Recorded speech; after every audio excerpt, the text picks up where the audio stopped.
opening game mistakes. Both coaches expect their team to cut down on it.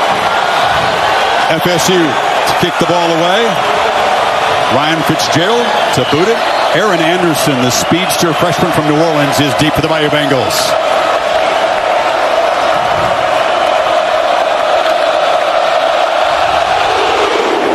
And Fitzgerald drives it to the end zone, and LSU will start from the 25-yard line. Here is Jaden Daniels. Got better as the season went on, Kirk. A lot more from the structure of the offense. He plans to stay in the pocket. Doesn't mean he can't get out and really hurt the Noles with his legs. I think we saw that last year. Early in the year, new system, new teammates, adjusting to the chemistry and the timing of those receivers. By the time he got to that second half of the season, most notably Alabama, he had settled in and become a completely different quarterback. And I think also the offensive coordinator, Mike Denbrock, adjusted to his skill set. Doesn't make many mistakes. Only one interception for every 130 pass attempts last season.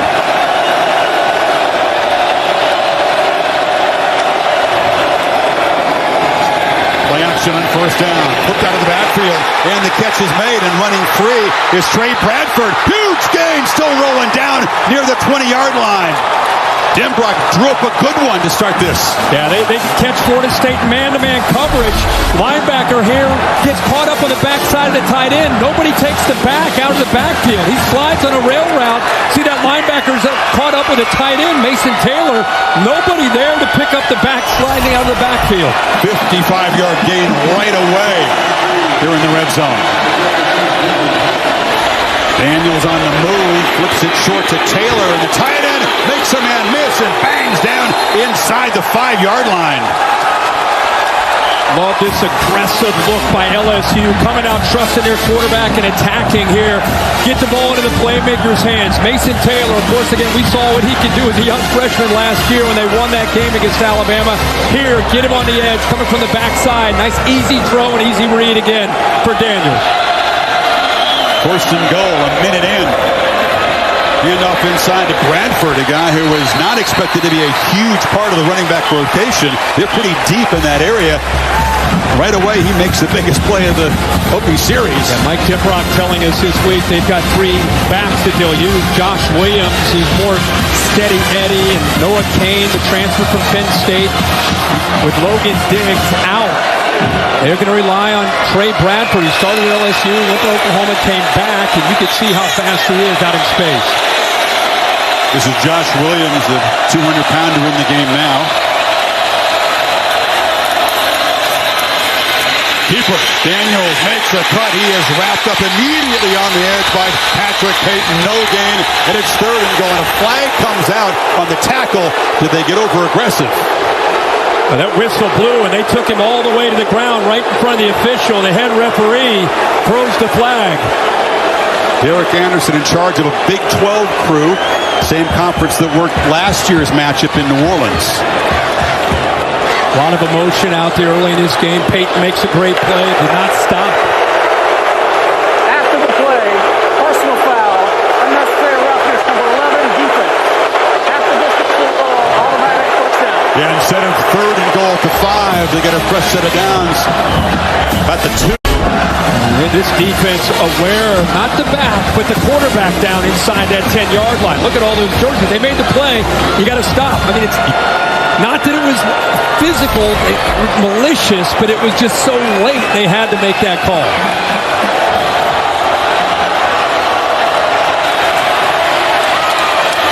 Power formation. Was there a flinch before the snap? Couldn't tell. There is no flag, and Williams gets nothing. Well, Florida State bowing up here. Now they got to do it 2 or 3 more downs, depending on what LSU decides to do. But making it tough on LSU in the interior makes you think again they're going to try to get Jaden Daniels out on the edge, where he's got the ability to either run it in or find an open receiver.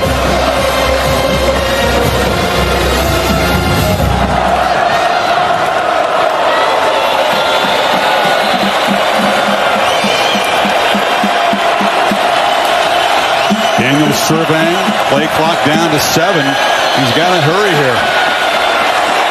Still motioning as it's 3-2. Does he see it? I don't know if he got it off. Throw in the end zone. It's incomplete. Broken up over there. Intended for Malik Neighbors. I thought it was a delay. The thing that is frustrating, it was close to being a delay, Chris. I think he did get it off. He didn't put enough air under this. See how flat that ball is? Throws it right into the defender. Neighbors, as soon as the ball is gone, he pointed up as if to say, get that up in the air. Give me a chance. Daniels that time usually throws that fade pretty well. He just threw it too flat. Neighbors by far the top receiver on this team last season. Empty backfield. It's Williams motioning now from the slot. Big play early on. Can the Noles make a stand here and force a field goal attempt? Daniels has time in the pocket, delivers into the end zone. Catch made, but out of bounds. It was Neighbors working the back line, defended by Renardo Green, and now an early decision for Kelly. It's fourth down. A great matchup between these two. Green's a really good defender. This time he just doesn't see it. You know, Neighbors is pointing. That right foot looked like it may have touched first. Let's look. He's already out of bounds. Left foot's already out of bounds. So it's a great call by the officials. They're going to go for it. Marched right down the field, but it has been tough to get the last couple of yards. Neighbors comes in motion, three receivers to the right now. Williams is the back. Time running down, and they'll have to spend one. Did not like what they saw. Matchup against FSU's defense. So we'll take a break. Early drama here in Orlando.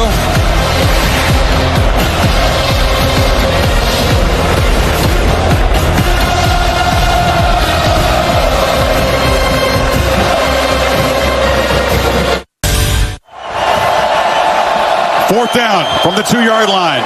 Daniels scanning, now trying to create. He'll be dropped back at the 15. The sack is made by D.J. Lundy.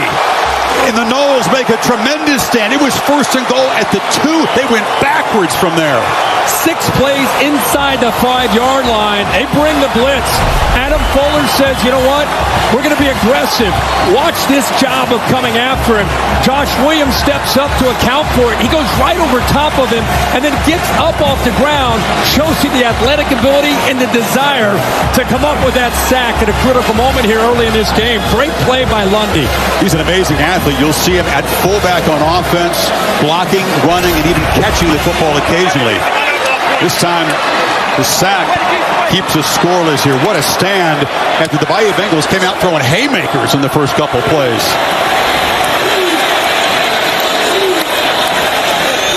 Jordan Travis, in his first play of the season, zips it short. And the catch is made by Jaheim Bell, the do-everything transfer from South Carolina. They said they would get him involved early. He wasn't kidding. First play. Very first play. Jordan Travis has got to be ecstatic about having a talent like Bell. You see the big numbers he had last year.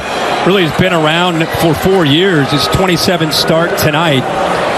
To me, I think it's his composure that goes along with his ability to make quick plays and also be able to improvise.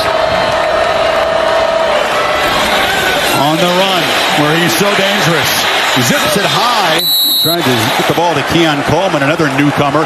He was Michigan State's top receiver a year ago. Just looks so much adrenaline there. Well, with first 2 plays, you see the transfers trying to get him the ball. Keon Coleman, Michigan State, and Bell from South Carolina. And when you talk with the Florida State coaches, I mean, those are the names outside of the Jordan Travis they want to bring up right away about what a difference these two have made with the potential what this offensive production can be. So the most experienced offensive line in college football. 214 combined starts, by far the most. Who's going to win the battle up front? Here's a first clue here on 3rd and 5. Toafili is the back. LSU just rushes 3 and drops a bunch of guys into coverage, and he squeezes the ball into Johnny Wilson. The guy with a big wingspan, a red zone weapon, goes down low and makes a tough catch. It goes in motion, creates man, finds a nice throwing lane. Good job. Usually the 6'7" guy, you think he's going to go up and over. That time he goes down low to make a nice catch for the first down.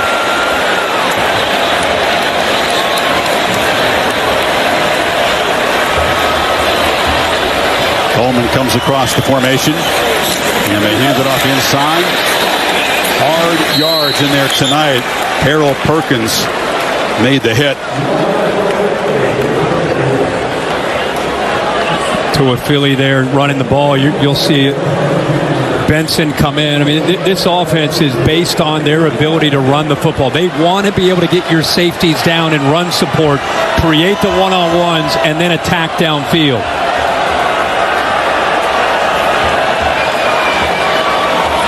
Travis, as you said, it's second nature. He knows so much about this offense. Very calm back there. Pick up the pressure, and again, finds Wilson in space, and that's a second first down catch for the big fella. Ball moves to the 46. Yeah, he kind of, watch him look left, just kind of moving the defense. He knows he's going to come back to the big man at 6'7". Nice open spot there and soft spot there in the zone. And again, that's what I love about Travis. He's known for his creativity, but he sits in that pocket when it's there and makes good decisions, quick decisions, and gets the ball out.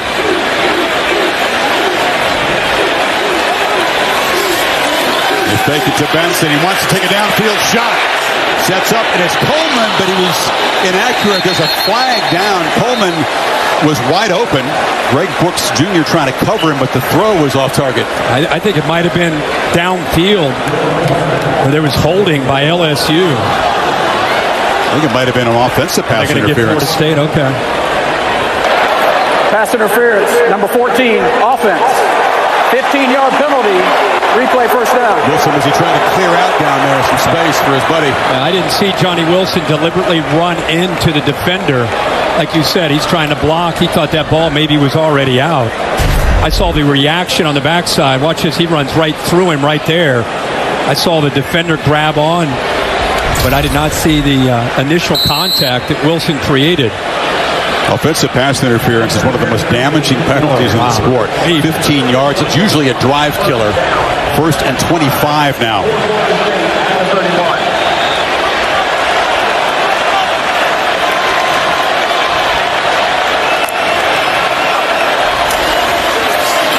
Benson follows some blockers, and Trey Benson, one of the toughest guys to tackle, one of the best in the country, Kurt, at yards after contact a year ago.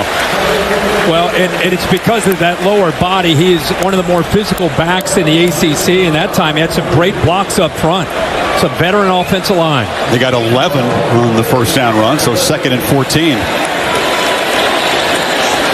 Benson moves to the slot.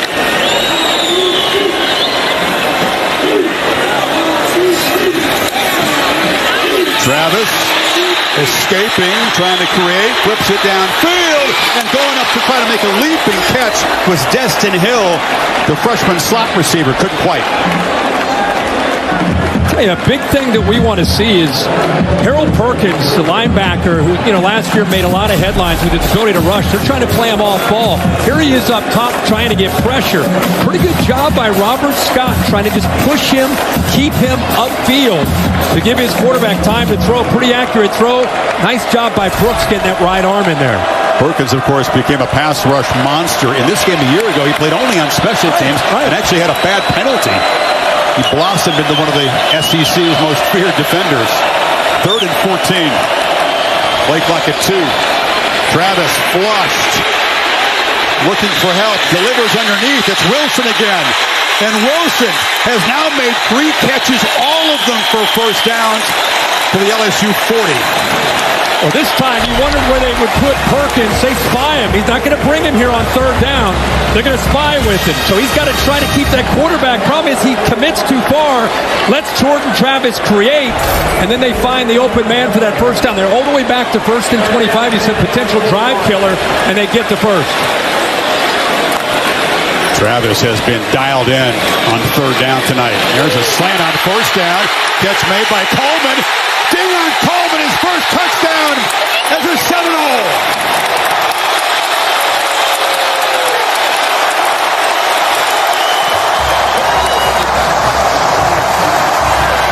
'40-yard strike.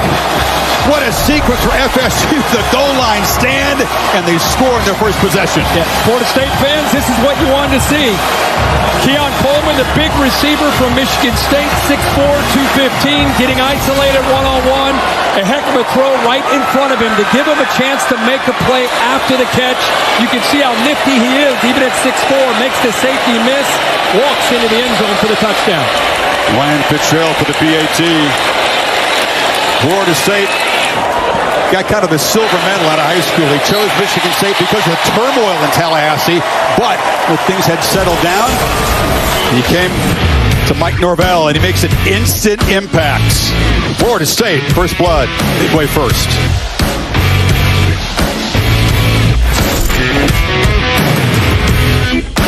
$1 million RVs sold. And in part by Visit Orlando, where anything is possible if you can imagine it. Both programs composed Heisman-winning quarterbacks, 3 of them for Florida State. And Mike Norvell told Jordan Travis when he was anything but an established starter, much less a star, go down there and look at the 3 Heisman trophies in this office's trophy case. There's no reason why you can't do that. It seemed far-fetched at the time, but he has blossomed to do exactly that, a contender. 86-yard drive in 9 plays after the 4th down stop of the Seminole defense. LSU has embraced this Sunday of Labor Day weekend. Of course, the matchup with the Noles the last couple of years. And check out what's coming a year from now in Vegas, September the 1st, Sunday Labor Day. I like that one. How about that? USC off to a great start. Caleb Williams, he might throw for 100 touchdowns this year. And they might need a lot of points to keep winning, by the way. Are you kidding me? How much fun is the Pac-12 in their last year going to be this year with what Colorado did the other day? Oregon State today looking great. We knew they had a good team. And, of course, the others, you've got 7 teams right now that are legit. 5 in the top 8 teams. You saw Utah beat the Gators on Thursday. Undefeated so far. Daniels escapes, makes a cut, and somehow eludes traffic. Looked like he was going to get knocked down behind the line. He makes 2 before Patrick Payton got him.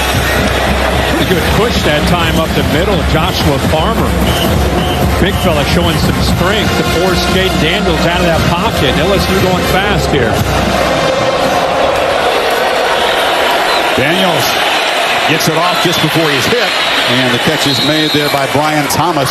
You're going to have your eye on Daniels to see if he hangs in the pocket a little more patiently this year. Yeah, that and trying to hit the bigger throws downfield.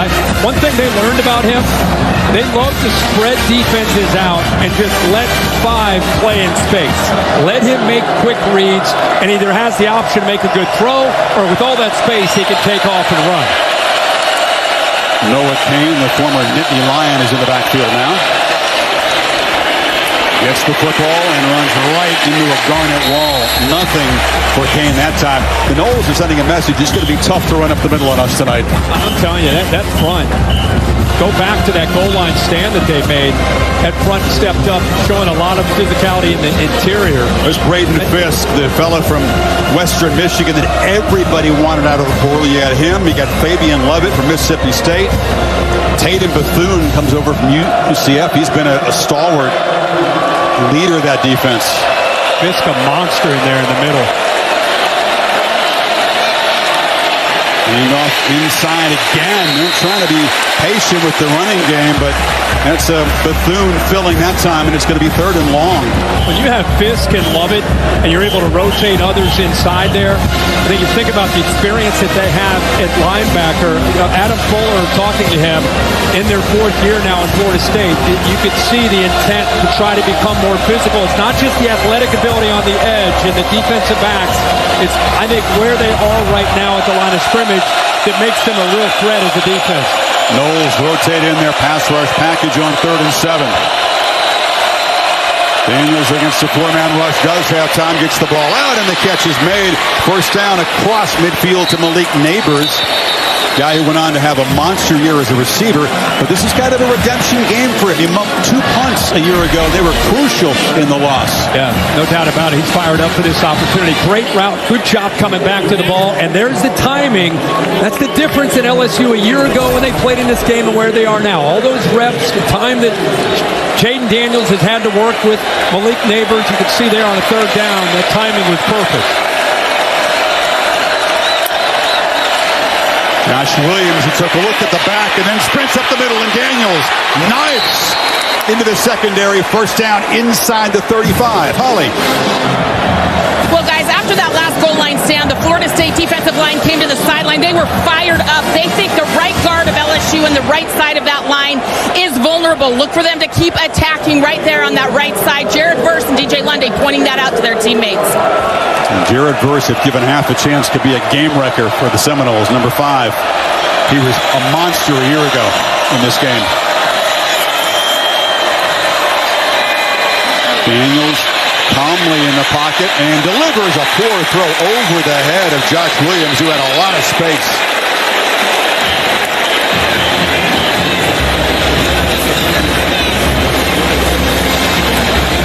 It's a little bit keyed up. That was a potential big gainer.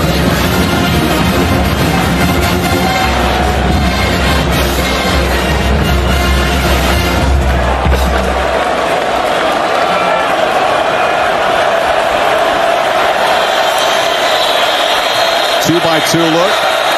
Bradford is the back. Daniels looks and finds a receiver on the edge, and that's Kyron Lacey. And Lacey weaves his way down near the goal line. Stopped just short. Dynamic with the football. Made that a much bigger play than it looked like it was going to be. Slipped the tackle. Showed great balance, and what a throw there by Daniels. And the effort here by Lacey gets the hand down. Jarian Jones trying to bring him down, and heel stays up.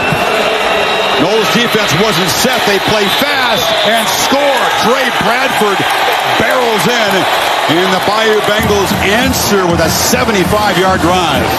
Yeah, and I think we were taking a peek just to make sure that heel was up, and to me on that replay, it was. Not that it matters. They get the snap off and a touchdown. This time they're able to punch it in, but what an effort. Let's remember that effort there by Kyron Lacey.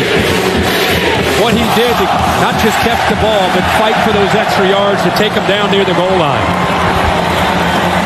It's the receiving core of LSU. Of course, minus Keyshawn Boutte that needs to step up. They're looking for better production from that position group. I really like their group. I mean, Neighbors gets most of the headlines, but Brian Thomas, you see what Kyron Lacey can do. They've got an Alabama transfer and Aaron Anderson. They got a pretty good group. You throw in Mason Taylor at tight end. Damian Ramos, of course, who had that PAT blocked by the Noles a year ago to preserve the one-point victory. Also had a field goal blocked in the second quarter. The only 2 blocks he had all year came against Florida State. So nothing is automatic, but this one is up and good. Well, we told you this could be fun. Here was the play before the touchdown. Yeah, again, let's take a close look. Heel stays up, stays in bounds, gets him down all the way near the goal line. And then this time the offensive line opens up enough room to allow Trey Bradford into the end zone to tie this game up.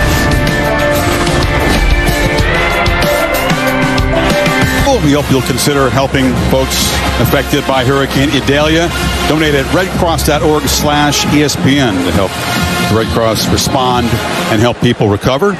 Tonight's weather, 81 degrees, pleasant compared to what these teams endured in training camp. This is almost like Arctic conditions, right? That's what they were telling us down in the field before the game. They said, thanks for bringing the cold front in. You know, I'm sweating. Kickoff driven to the end zone. Impressive opening drive. Mike Garvell calls the plays per inscription. There were 2 runs and 7 passes by Travis. Yeah, a heck of a job here with what Florida State did. You can see Travis sitting in a pocket, making some good reads, getting the ball to Big Johnny Wilson. When he needs to extend it, he's as good as there is. Even with the spy that time by Harold Corcoran, still finds Wilson again. And then the touchdown to another big receiver, the transfer from Michigan State, Keon Coleman, making the safety Sam miss and then into the end zone. Wilson, Coleman, and Bell were featured in the drive. None of them began their career at Florida State, but that, of course, is the new normal in the sport. Been playing a lot from the pocket, a lot of in-breaking routes, slants, digs, crossing routes.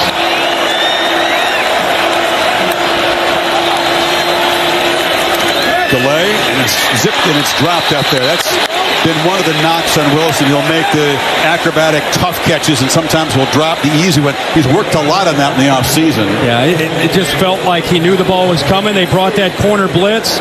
Good job by Jordan Travis. They were on the same page. I think he just started to peak a little bit, started to look downfield, worried about that safety coming up to hit him in Major Burns.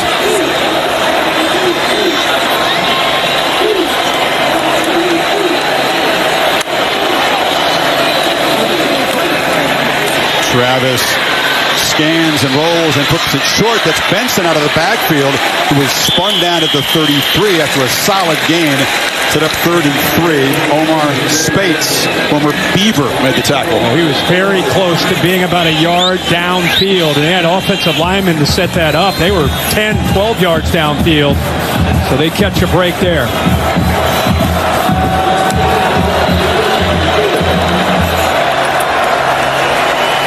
Keeper, and Travis lowers the shoulder, but he didn't get there. Stopped about a yard short of the marker by Greg Brooks and Harold Perkins, and it's 4th down. A great job by Greg Brooks anticipating that, and that was a heck of a collision. The safety coming up to meet him right around that 1st down marker, but gets there because he reacted so quickly right there, goes in low and prevents the 1st down. Knowles fans got excited for a second. They thought the Norvell was going to keep the offense on the field, but not from the plus or minus 34. Alex Mastromano, 4th-year punter. Didn't have much work last year. Knowles was so effective they didn't have to punt it too often. Gregory Clayton is back to field it for the Bayou Bengals, and it's driven deep by Mastromano, the Aussie. Risky overhead catch by Clayton, who falls down as he makes it at the 15-yard line. Booming punt. Remember, Neighbors last year had some issues, so that's a sore spot for LSU. This time, at least he caught it. At least he caught it barely, but he caught it. 51-yard punt. Yeah, this is Malik Neighbors' lowlights, and he had a lot of highlights, but steps up. Muffled one was right in the breadbasket and set up a score. He didn't get fired at that point, dropped another one, and after that, the job went to other people, and he went to the job of catching touchdown passes. But as you said, to his credit, he didn't go in the tank. He used that and really went on to turn things around and have a heck of a year 2022. Have a lot of people excited what he's going to do this year. Daniels across the middle, and a flag comes out. It was Neighbors running a route and defended by Green. He looked like he got a hold of maybe that left arm. Right. Pass interference. Number 8, defense. The ball replaced at the spot of the foul. Result, the 1st down. See, right there, the hand on the jersey. Oh, yeah. Good call. Great call by the official. And very easy to see. Yep.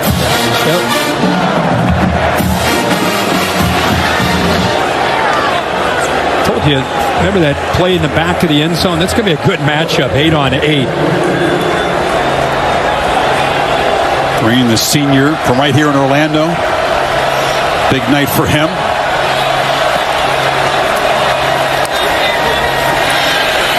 Throw it to the sidelines. Aaron Anderson is a speedster, a very small guy to New Orleans. They knocked him down. LSU wants a flag, and now it comes in late.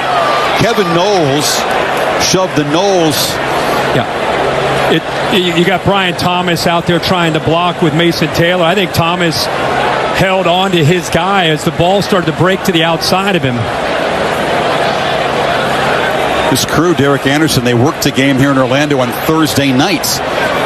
Crosstown, UCF, Kent State. They got our schedule Thursday, Sunday. Yeah, Chris, you may have all setting a late hit there as well. That's what got Brian Kelly worked up. I thought that's what the flag was. Yeah, I don't know if there was a hold there or not. Could it? May have offsetting. There's only one foul on the play. Okay. There's no foul for offensive holding. Wow. After the play, personal foul, late hit out of bounds. Number 3 of the defense. 15 yards added to the end of the play. 1st down. He's got a great NAS name to play for Florida State. but that is a costly penalty. He's going to move the football. Yeah. Brian Thomas, to me, when you saw him working outside, just trying to pick up a block, I think when the ball bounced outside of him, potential hold right there. Got a hold of it. Yeah, they let that one go, but then he gets hit out of bounds right here.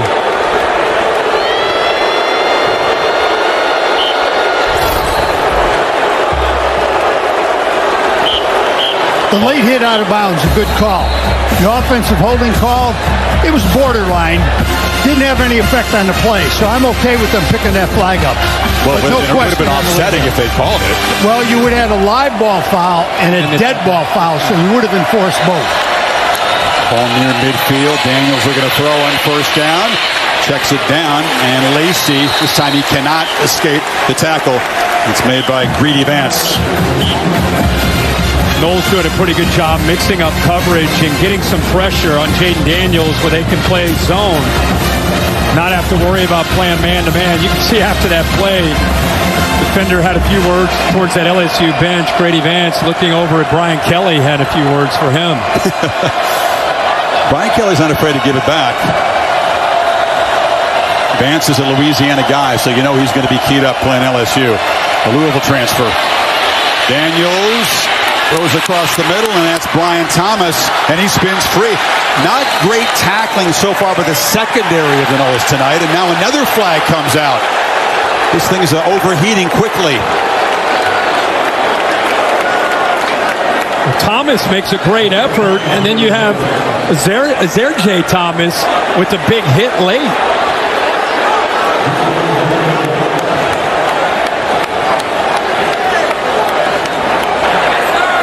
Personal foul, unnecessary roughness, number 54 defense. 15-yard penalty, automatic first down. And we got Byron Turner, so a second personal foul in the series moves the ball inside the 25. Yeah, it's actually not on the ball carrier, it's right there. So yeah, he just threw Lacey to the ground. Yeah. Threw him or ran through him. Wow. Lack of poise by the Seminoles in this series have just given LSU quick scoring position. 30 yards and penalties. It gained 33 with the offense. Play clock at 5. Daniels still has it. Still has it. Tries to jump over people and gets absolutely hammered to the ground. Met in midair by Bethune, who just drove him down. Maybe not do that as a quarterback in the middle of the field. Yeah, I know he's an athletic guy. It's the last thing you want to do is go airborne right into the middle of that defense, right into the arms of the middle linebacker. He times it up perfectly and gets a great hit. A freebie on Jaden Daniels. Bill Amanye waving off, and he talked of a targeting there. Well, he's a runner, so he's not defenseless, and there was no crown of the helmet with a launch into his head. So it's good no call. Seconds running down in this eventful first quarter. See if they get the playoff. Just Daniels for the end zone. Looping throw. Incomplete. No chance to make a play.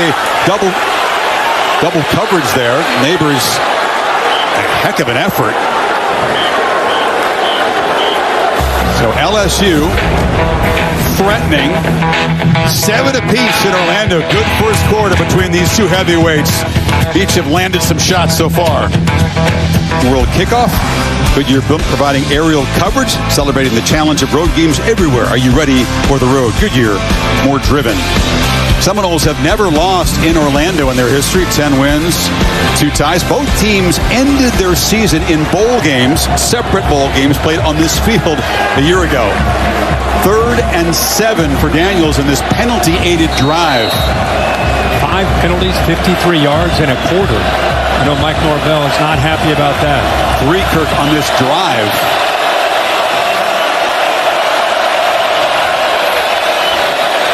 Williams has it in the hole, and they run for it and almost get it. Did he get knocked down short? Braden Fisk right near the marker. When will they spot it? Looks like it's going to be short. Left side of that offensive line opens that counter up. Will Campbell, the left tackle. Remember him last year as a true freshman. Really came on to have a great year. Now in his second year as a starter on that left side, just opened that hole up and gives him a chance here now on 4th and 1. Here we go, another 4th and short. As it was the sack by Lundy that snuffed out the first threat. Two tight ends to the left.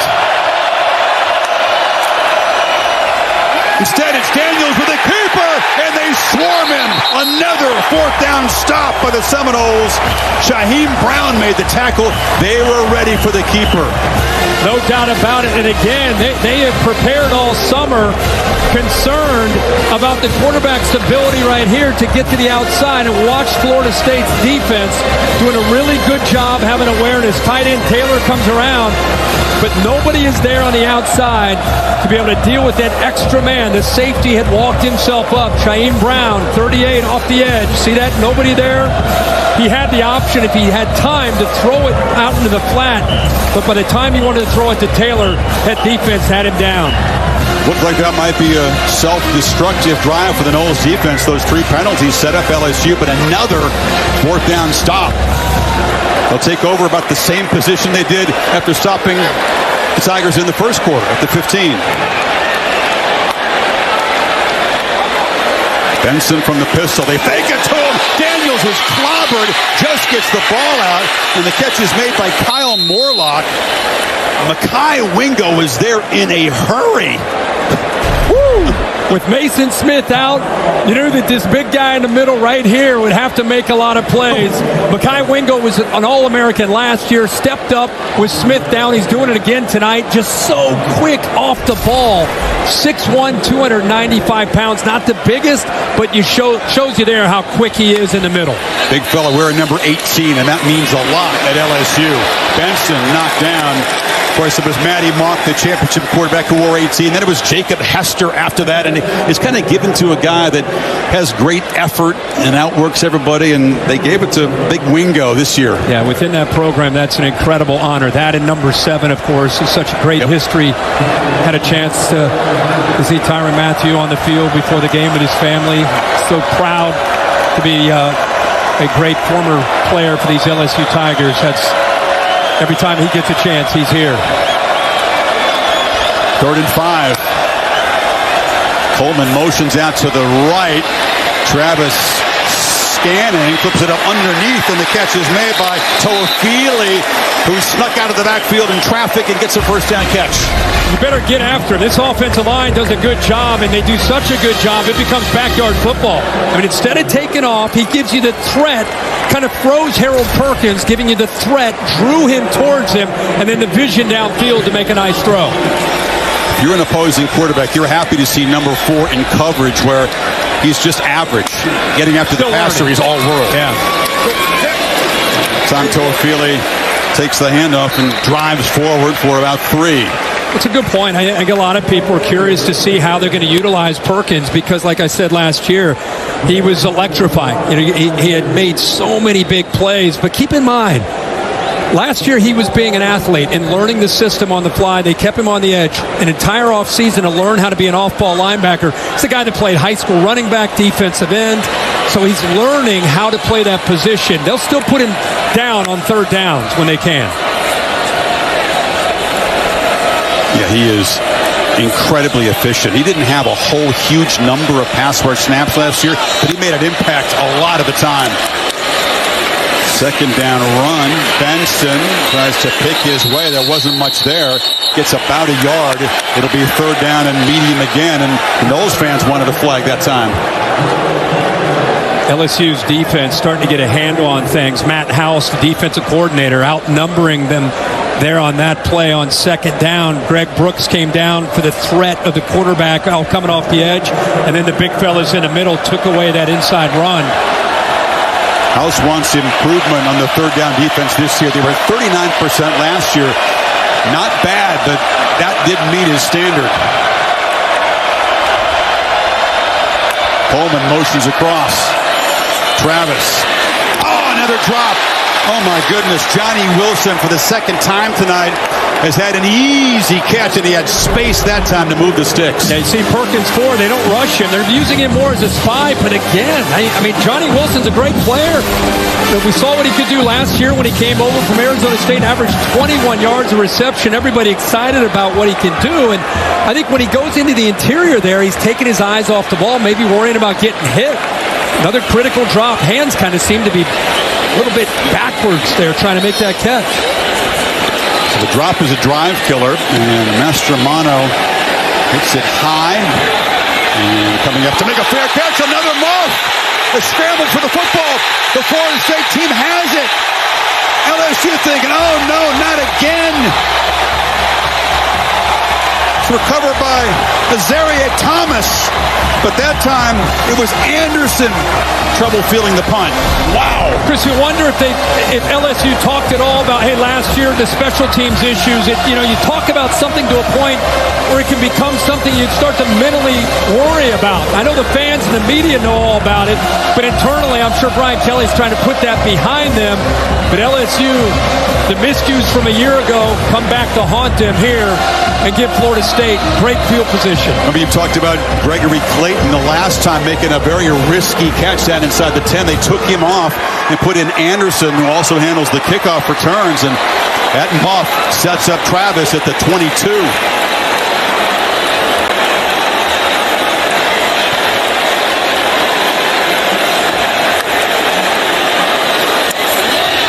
Travis had to pump fake, throws it into traffic, and gives it right back to LSU. Poor decision, and Deuce Chestnut, the Syracuse transfer, made him pay. This play got blown up because Greg Brooks brought a blitz from out here, and it creates hesitation for the quarterback. When he sees the blitz, he sees it. Nobody there to pick it up. He wanted to get the ball out quickly. But I don't think he and the receiver are on the same page. He pumped fake, tried to buy time. By the time the receiver starts to look, he had to force it. He should have just thrown that ball away or eaten it. Instead, throws it into traffic for the pick. Both starting corners for Brian Kelly are from the portal. Zion Alexander from Southeast Louisiana, Deuce Chestnuts from Syracuse. They had a 5-star transfer from A&M. Denver Harris is still trying to figure some things out. He was expected to contribute as well. He's not with the team. So back-to-back turnovers, and the Tigers have it at the 26.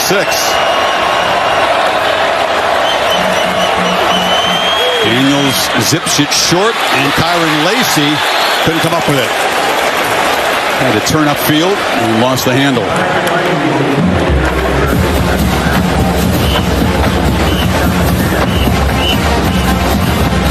Nobody happier than Aaron Anderson to have interceptions made by Chestnut.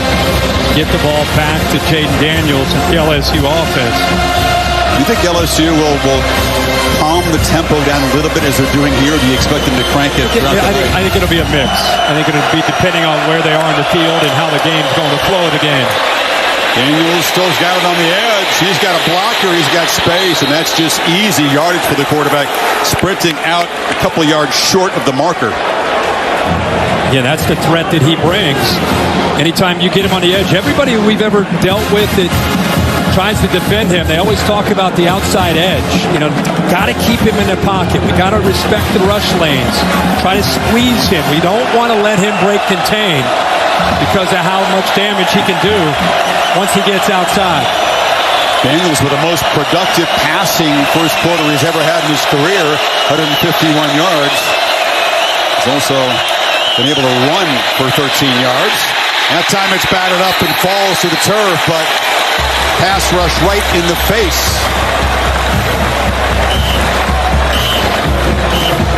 Again, only 4. That time Patrick Payton with his length, great length, 6'5", just goes up. Great athlete, able to time that up perfectly to knock it down. And the Noles come up with another stop. They've had the 2 fourth-down stops. Now a 3rd and 2. Impact player off the edge, and as you said, he's long. Miami native, Miami Northwestern, a great high school program. Jay Bramlett to punt it. Not particularly good. It's going to bounce and get a nice LSU roll. And it's Coleman who did not come up and field it. He was not a punt returner at Michigan State. He's new to the role, and that was not what they're hoping for, as it rolls dead all the way down at the 1-yard line, about a 65-yard punt. Anderson of the Louisiana National Guard, and he was piloting one of the F-15s in the flyover. Look at the pride in his face. That is awesome. We know it's your bro, Derek. That's great. You don't see that very often. Well, Fly over with the referee. that's awesome. Great. Harold Perkins, by the way, in the opinion of this officiating crew, touched that punt. Keep an eye on it. They didn't touch his leg, and they spotted the ball down through 8, calling it dead there. I don't know that it's super clear that it hit him in the leg, but it's the difference between the 1-yard line and about the 8-yard line. So FSU going to take it. Looks like Line. Replay has looked at that and determined that there was no touching. The ball will be placed at the 1-yard line. It'll be first down, Florida State at that spot. Perkins said, "Yeah, I didn't get that." Good use of replay. Hey, that's a big deal. I mean, you started to reference that. There's a really good shot there. The first shot, you're right, you really couldn't tell. That one you can tell. Great job by the guys upstairs calling that down. And if you're an LSU fan, it's a huge deal to put this Florida State offense now inside the 1-yard line. Perkins just kind of galloping around the football. He came close about 3 different times, but didn't touch it. Look. So Travis got to be very careful. He's got 3 tight ends in the game here. They haven't had much success interior running game so far. Benson gets about a yard. I mean, we honestly could just keep a camera on Mekhi Wingo the entire game. I mean, he is getting a push. And what I love is he's doing it with his get-off. Every single time in the interior, if you're watching this game, watch big number 18, how quickly he gets off the ball, putting a lot of pressure on the inside here, this Florida State offensive line with Maurice Smith in there at center. He's always good, but I think extra inspiration wearing number 18 for the first time. Quick story on how meaningful that is, by the way. Toafili blocking, and Travis gets the ball out quickly.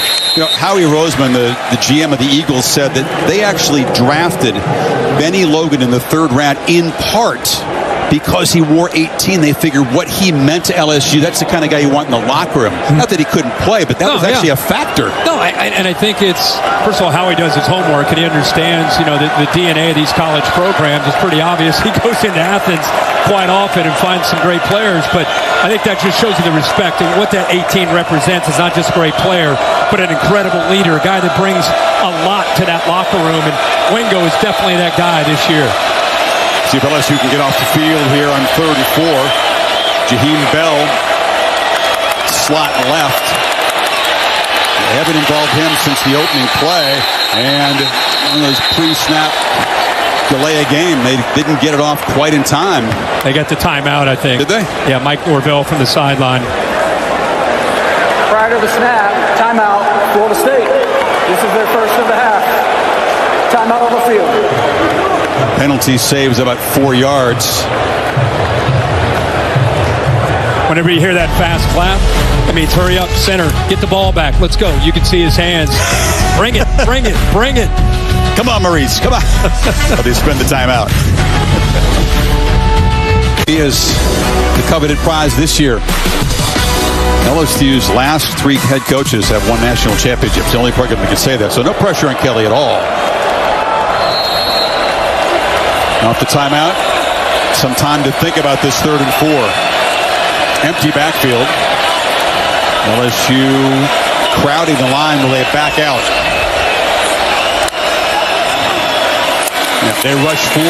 Travis on the end zone. Pocket collapsing. He just lofts it into the air. And Greg Brooks had a great chance to pick it off.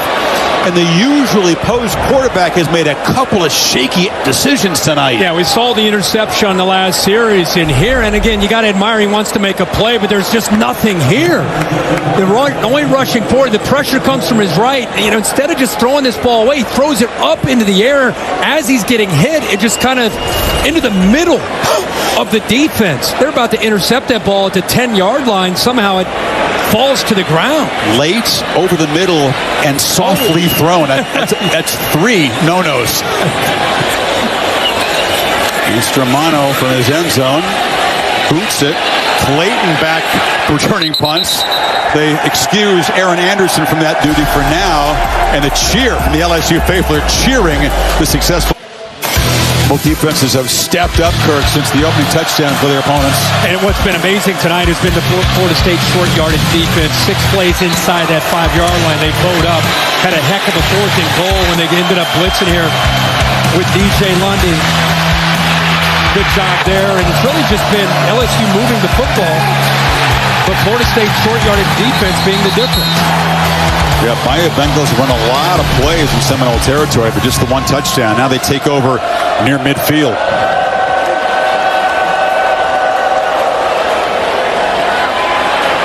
And he escapes. And Daniels right down the middle of the field. Makes a man miss. And is finally dragged down at the 11. He's electrifying. Watch the right guard here, Miles Frazier. Good job here, being able to come up, help out, get up to that second level. He cuts right behind that. Really good natural feel there by Jaden Daniels. You can see what he could do in the open field. More rushing yards than any FBS quarterback a year ago, almost 900.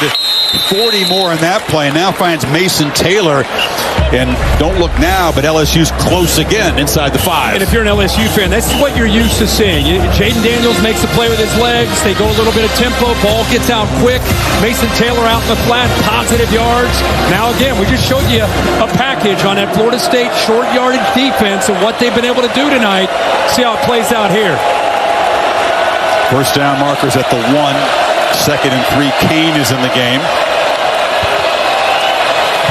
Straight keeper. Daniels fights down near the goal line. Doesn't get there, but it's 1st and goal before Jerry and Jones stopped him. I'm just glad to see him get up. He kind of fell awkwardly there as he went airborne, kind of landed backwards into that Florida State defense. Worried about his legs, but good to see him up. They get that first down, and instead of running the backs, they run the quarterback. Get that extra blocker. This time they hand it to Kane, and he's hit immediately, and once again, that Seminole defense stout on short yardage. Omar Graham stopped him. Good job of filling this defensive line, submarining, eating up those offensive linemen. Free goes flat, those backers to get downhill. Kane again. This time he dives into the end zone, and LSU takes the lead. Making use of that great field position, 50 yards in 4 quick plays. The 40-yard quarterback run sets it up.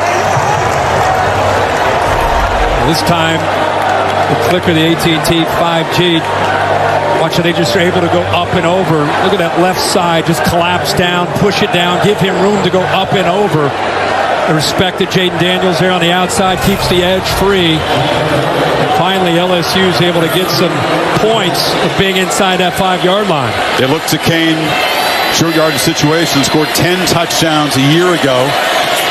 And LSU with 6:02 before halftime and has taken the lead for the first time.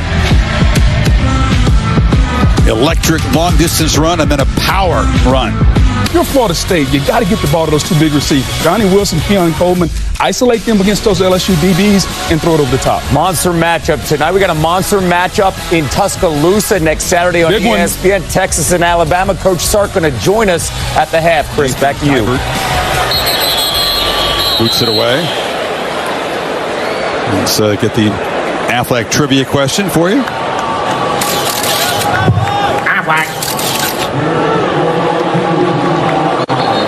Last season opening win versus a top 10 opponent. So, season opening win.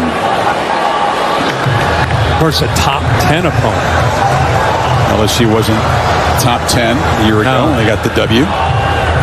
There's Perkins in this LSU defense. They have gotten Jordan Travis a little rattled, Kirk. 3 for 6, 16 yards and an interception in that second quarter after a very efficient start to this game. Pressure off the edge, and the completion hit behind the line over there is Coleman. Deuce Chestnut with the tackle. Good job of reacting. He's the one that came up with a big interception. This is what I want to take a look at. Look at all these plays LSU's had in Florida State territory, 19. Of course, we've had some goal line stands. Florida State only 2. Behind the 6 on second down. Travis has time now. Chooses to use his legs. He's got good speed, too. Slides down. Noles fans wanted a late hit, and there is no flag, but the tackler, Oviahufo, is still down on the field. It's a good job here of not forcing it. The last couple series, he's forced the ball. He has an open receiver there to the outside, Keon Coleman, but I think he's a little hesitant of trying to force that throw. That's what the fans are excited about. They wanted that late hit right there. Bill, what do you think of that call? I think because he went down late and wasn't that hard of a hit, I'm good on passing on that. I'm with you. It's Chestnut who got slid into by Ahufo, so the guy has been so effective at corner tonight. He's being looked at by the athletic trainers. But, you know, I think it's probably was a surprise for Nike Norvell. We talked about the experience of Jordan Travis. It's his 38th game. He's played 6 years of football, 28 starters. And after a sharp start to this game, all of a sudden the decision-making appears a little foggy for him right now. Yeah, over the last couple of series, he looked great early. I mean, he was playing the way he expected to play. Now I want to see how he reacts to a couple miscues. You know, like I said, he had Keon Coleman breaking free to the outside there, and instead of making that throw, he held on to it. This is a veteran guy. This 27 career starts, played a lot of ball. He's been around 4 years. I'd be shocked if he doesn't settle in, but big part of that is you got to respect what LSU's doing defensively too. Ashton Stamps, a true freshman corner, is in for Chestnut on this 3rd and 6.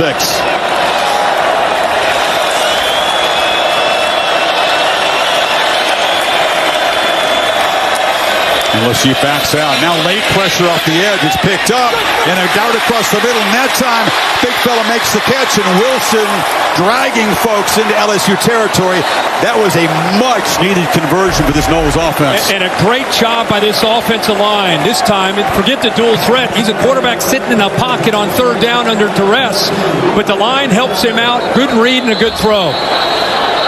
And here's a flag pre-snap. They go back to Wilson, whose 2 drops have been part of FSU's offensive drop-off. Number 53, offense. 5-yard penalty, 1st down.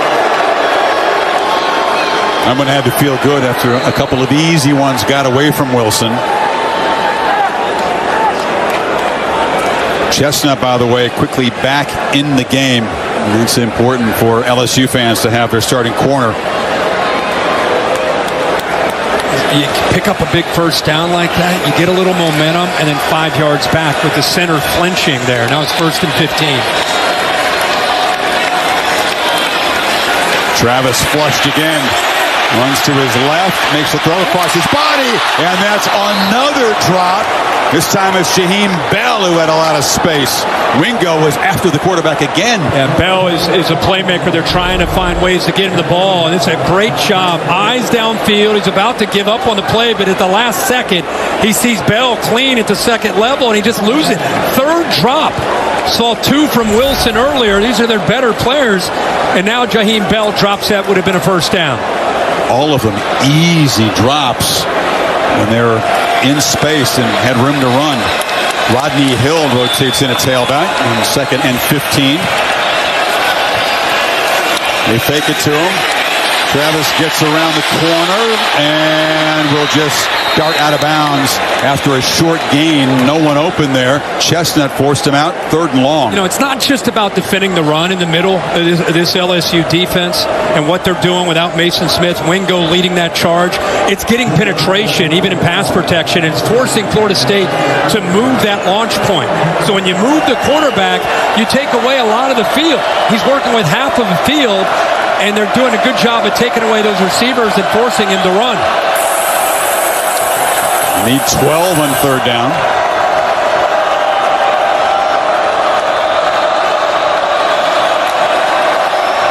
LSU rushing only 3, playing coverage. Travis has plenty of time and delivers a shot in the middle to Winston Wright Jr., the transfer from West Virginia. They didn't come after him, and he made him pay. Now they show pressure. They rush 3, sit back with 8 in coverage. Nice job of having the time, and there's a really good throw by Jordan Travis, finding that hole in the zone. It took some time there, but they were able to hit it. Shows his poise and experience, what you expect there. 18-yard gain to convert the 3rd and long.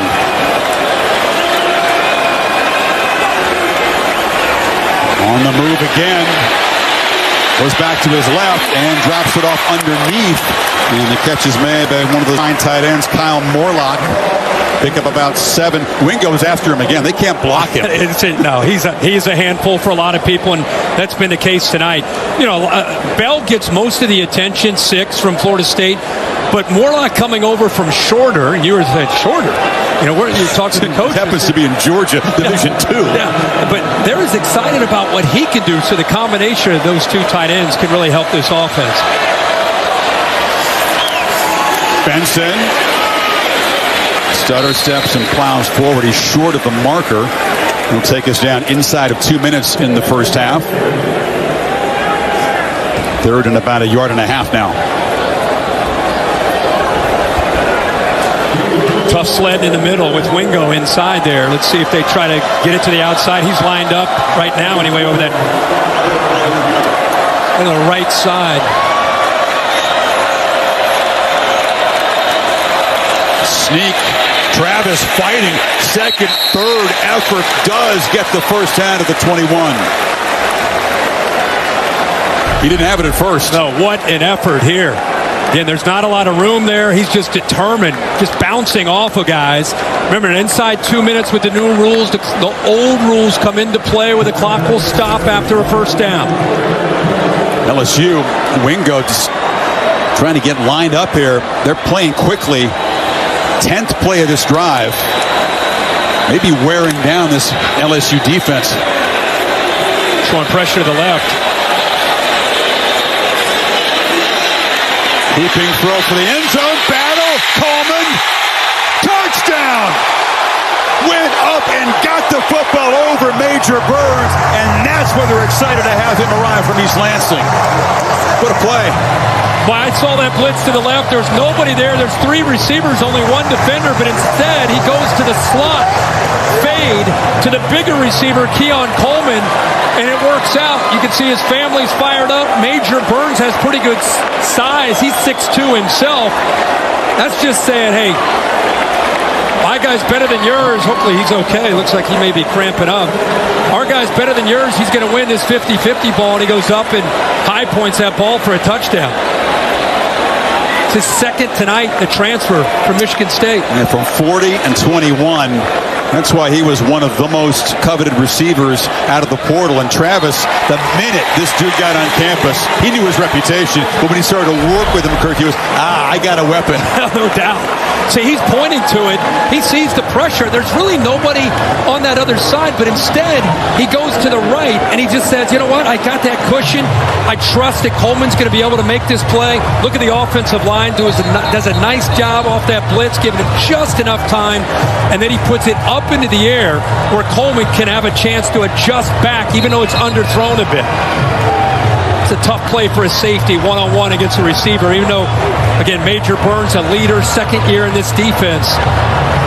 Heck of an effort there by Coleman. You see the strength of Coleman. He's 215 pounds, 2-sport athlete at Michigan State. Played some hoops for Tom Izzo. He'll head to the locker room a little bit early here to get those legs checked out, get the cramps dealt with. But Travis immediately impressed. His teammates were pretty wowed. They knew of his reputation as a receiver. They weren't sure until he got down to Tallahassee exactly how extraordinary an athlete was. And then he went up at Mike Norvell's house like the day after he got there. It was a team gathering, and he's wearing jeans, and he throws down a windmill dunk.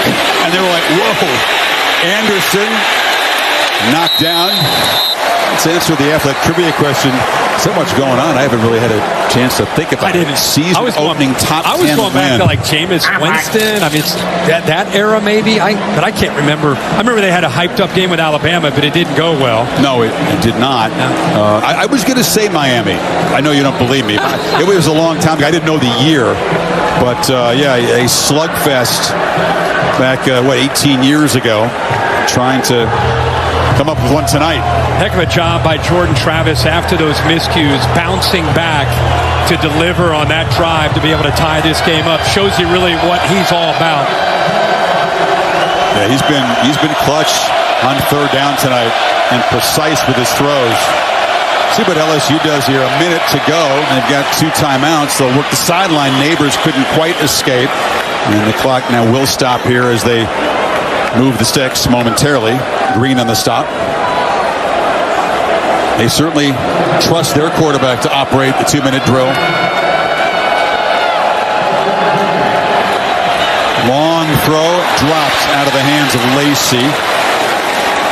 Well, this is going to be a really good example for us to see. You got a veteran quarterback, even though he's just his second year at LSU. Of course, he did an incredible job when he was at Arizona State. But the question is, not just tonight, but people want to see how far this offense has grown around Jaden Daniels. Can guys like Lacey and Thomas help out Neighbors? We know about Mason Taylor, the tight end.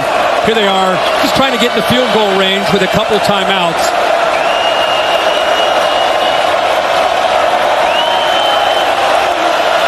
Ramos, not known as a long-range field goal kicker. His career long is 47. They got to go a ways to attempt one. Blindside hit.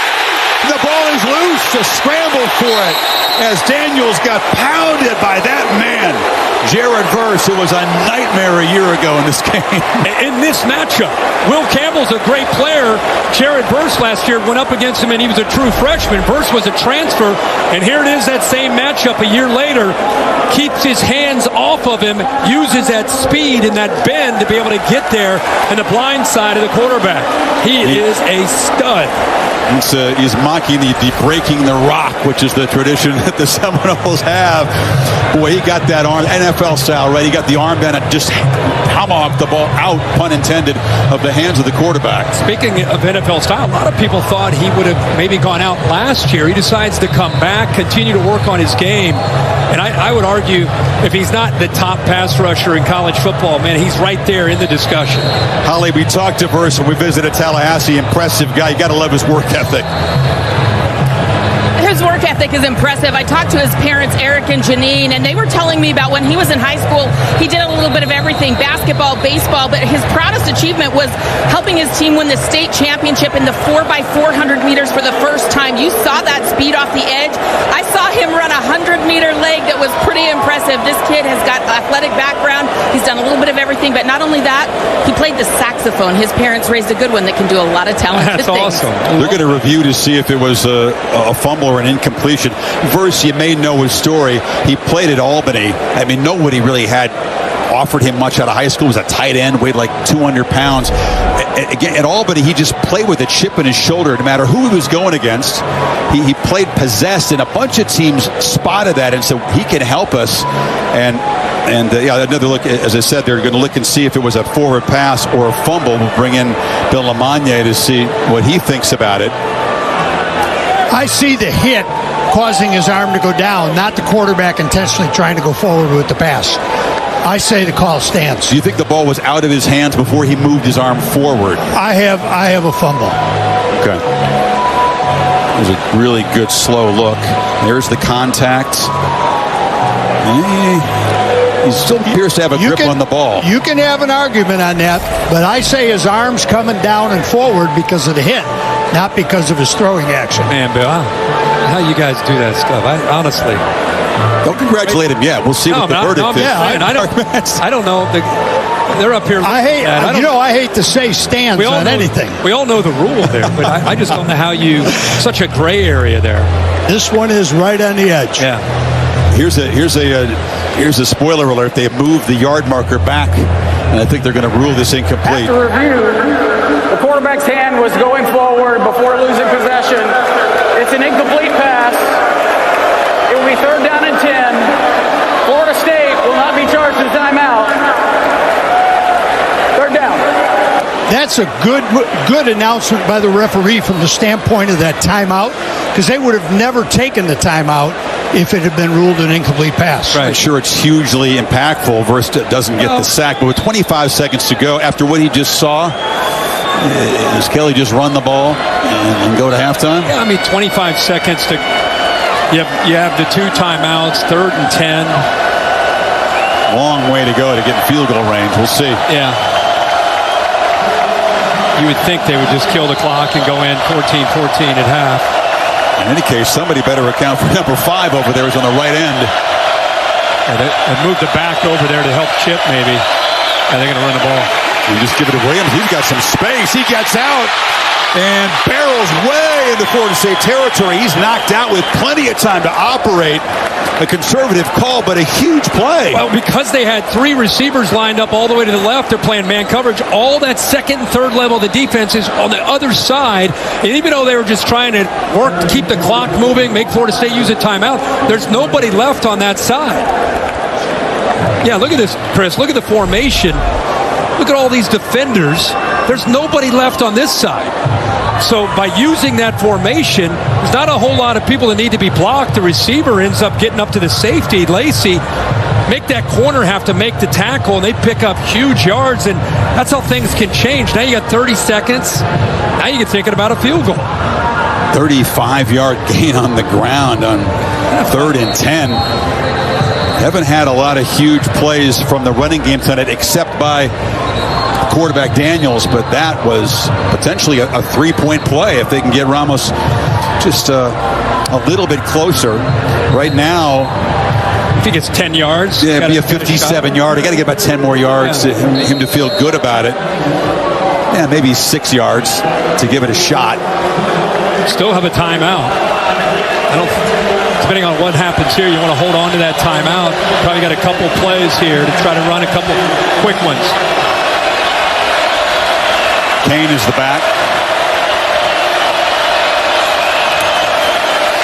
Daniels, pocket collapsing. He escapes again and will be dragged down at about the 36. So Kalen DeLoach stopped him. Now they're right at that field goal line. But a great effort by Daniels to get out of bounds. Hold on to that timeout. And instead of getting sacked or losing yards, he's able to pick up 3 yards, get out of bounds, and hold on to that timeout, see what they can do here. Yeah, crucial that he'll still have that timeout. Just a little bit closer. Playing man-to-man here, straight up. And that time they pass him off. Neighbors comes across in motion. Daniels is looking to his left, delivers a long throw, and wide open is Brian Thomas. They lost him. Now he's down in the red zone with 17 seconds to go. Now they're thinking touchdown. Yeah, I was saying man-to-man. It looked like there was a little bit of confusion there. When they went into motion, I think Florida State miscommunicates in coverage, and they just freed him up. Nobody in coverage there on Brian Thomas. So the thinking has changed from maybe run a safe play and punt to get into field goal range. Now they're thinking end zone. Take a shot. Still have that timeout.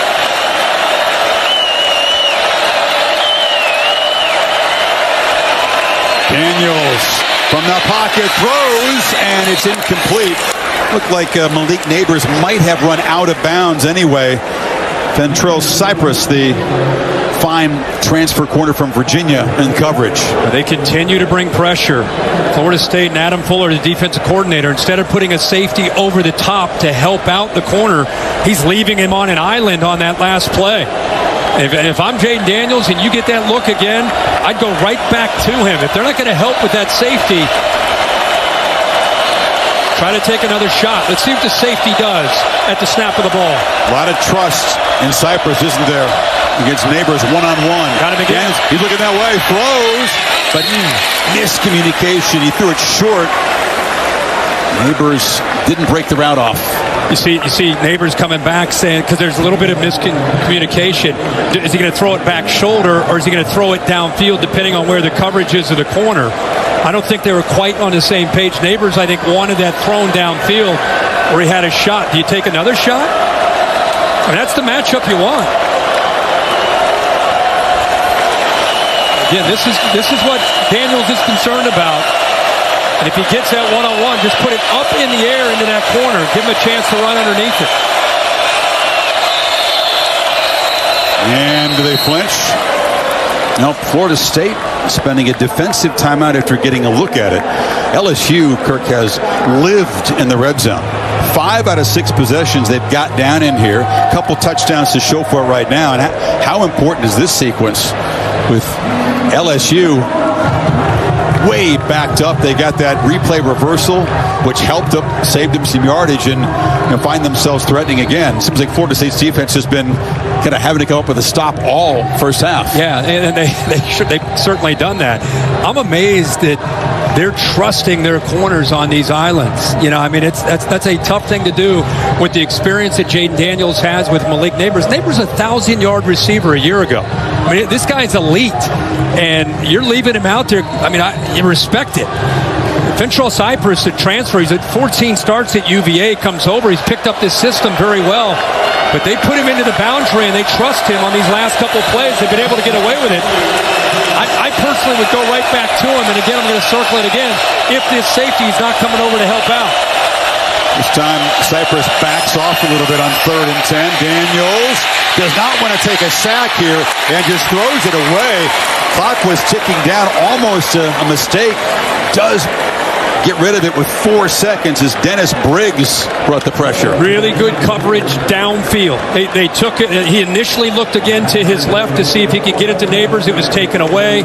Good job there by coverage, and eventually that pass rush affects the timing. All he can do is throw it away.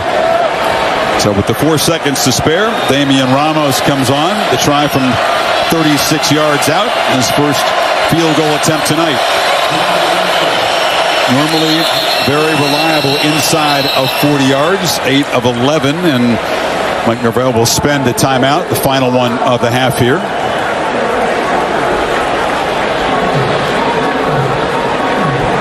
This beautiful night in Orlando, aerial coverage brought to you by Goodyear, road tested and game ready. Are you ready for the road? Goodyear, more driven.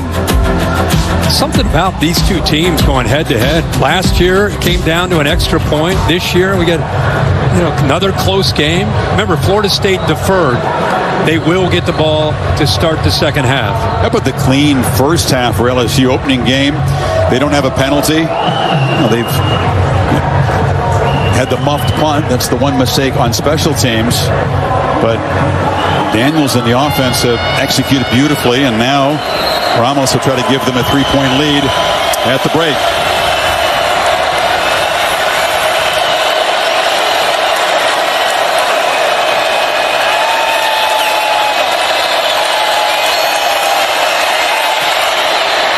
No problem. LSU in less than a minute before halftime drives it 67 yards in 10 quick plays. And we do have a good one. These two heavyweights colliding on a, quote, neutral field. Although FSU clearly has the crowd advantage. BK never misses an opportunity to talk to the officials one more time. Daniels doesn't have a touchdown pass, has been sacked a couple of times, but he has a 40-yard run to set up a touchdown. Holly? Good demonstration there to the officiating crew. What were you trying to make your point? They've got big offensive receivers, and they're getting off the line, and we just got to do a better job. Okay. You guys have been able to get to the red zone, move the ball up and down the field, but how can you be more productive once you get there? Yeah, we have not been effective, obviously. We had the big opening drive and weren't able to cash in. We got to be more decisive in whether we give the ball or pull it, and I think we've gotten away from, what, our reads are. We're just trying to do a little bit too much. We'll settle down here. We'll go through it again and just be more disciplined with our reads, and we'll be fine. Thanks, Coach. Thanks. I appreciate Brian Kelly's halftime interviews. That is so analytical, right? I love it. He's kind of putting it on Daniels. 6 red zone trips. They come away with 2 touchdowns and that field goal. 17-14. Bayou Bengals at the break. The Dish halftime report is coming up right after these messages. What we expected here in Orlando, a good, well-matched collision between these two heavyweights. ESPN College Football Primetime on ABC and the Camping World at kickoff. Dr. Pepper Championship Drive Game of the Week. So LSU had the big edge in yardage. They were down there 5 times in the red zone, 2 touchdowns and a field goal. Florida State's touchdowns both came outside the red zone. They'll get the football back to start the second half here. How do they get Jordan Travis going again? Well, I think the way you get Jordan Travis going is like any quarterback, you need to run the football. Florida State, if you watched him last year, you would always talk about Jordan Travis, but if you really studied him, it was really more about balance and winning the line of scrimmage as the season went on after that 3-game losing streak. We haven't seen that tonight. They've got to be able to, I'm sure, go in there at halftime and talk about, guys, we've got to find a way, whether it's getting the ball outside, they're losing the battle at the line of scrimmage. But I think if they can run the football, that can really open some things up. The question is, can they do that? Can they find a way to do that? Again, it's a very experienced offensive line. They've had a hard time keeping Travis clean. The LSU pass rush was a factor. Let's go now to Holly, our Silent Report presented by Visit Orlando. Well, Coach Mike Norvell said, hey, we had unforced errors in the first half that we have got to clean up. Too many penalties. At one point after the first quarter, he gathered the entire team together and really got on them, not being overly aggressive and letting this environment get to them. He also said that they've just got to clean up some mistakes, some missed defensive assignments, and then the drops he wanted to address. But he said we're right on track. And one important note, Keon Coleman, who had a terrific first half but cramped up, left early. He came out of the locker room drinking Gatorade and eating a baggie full of pretzels. Got to get that salt in. And the carbs, yeah. Thank you, Holly. Good stuff. And the play clock's down at 1. They do get the playoff. And Travis has a whole lot of time. Now looking to create on the move a whole lot of space, too. Instead decides to throw, and here comes a flag. Trying to come back to the football. It was Wilson there and Deuce Chestnut, who had a good first half, guilty of the foul. Yeah, underthrown, receiver working back. Interference, number 22, defense. It's a 15-yard penalty, automatic first down. It's LSU's first penalty. Man, is it hard to cover these receivers when Travis buys time like that? Come on. You call it plastering. You're trying to stay with him. I mean, he's all over the place, and the foul was already occurred. In fact, it wasn't when he tried to work back to the ball. It was just, as you said, Chris, Travis is back there running all over the place, and you're out there on an island. That's a tough thing to do. Jaheim Bell is in the backfield now along with Toafili. First time they've showed this formation. He's a lead blocker as they hammer it to Toafili and get 8 on that running play. There you go. We talked about how can they get this running game going against this front, these linebackers, and there's an idea. They move Bell, who's a tight end, kind of a versatile guy, can do a lot of different things, get him in the backfield and let him lead the way. 2-back look again. And they run it to the left, and that's a couple of successful plays with a rankle, and they're in LSU territory suddenly. And again, I'm sure that's what Mike Norvell and his offensive staff, they went in and talked about. Guys, we've got to give them some kind of threat to this running game and affect the eyes of these linebackers and safeties. Make them have to think about that instead of just throwing the ball or Jordan Travis running around making plays with his arms or his legs. And it's a big part of what they like to do.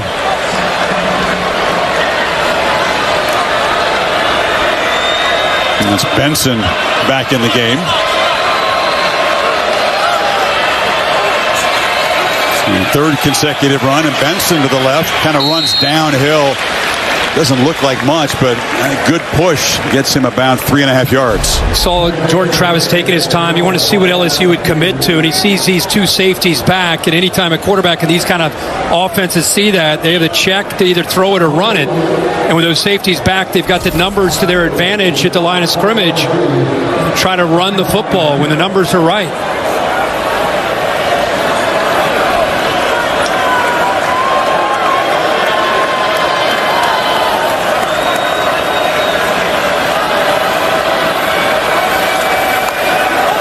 Bell, who comes in motion. Travis Flips it underneath, and it's Keon Coleman with Bell as a blocker.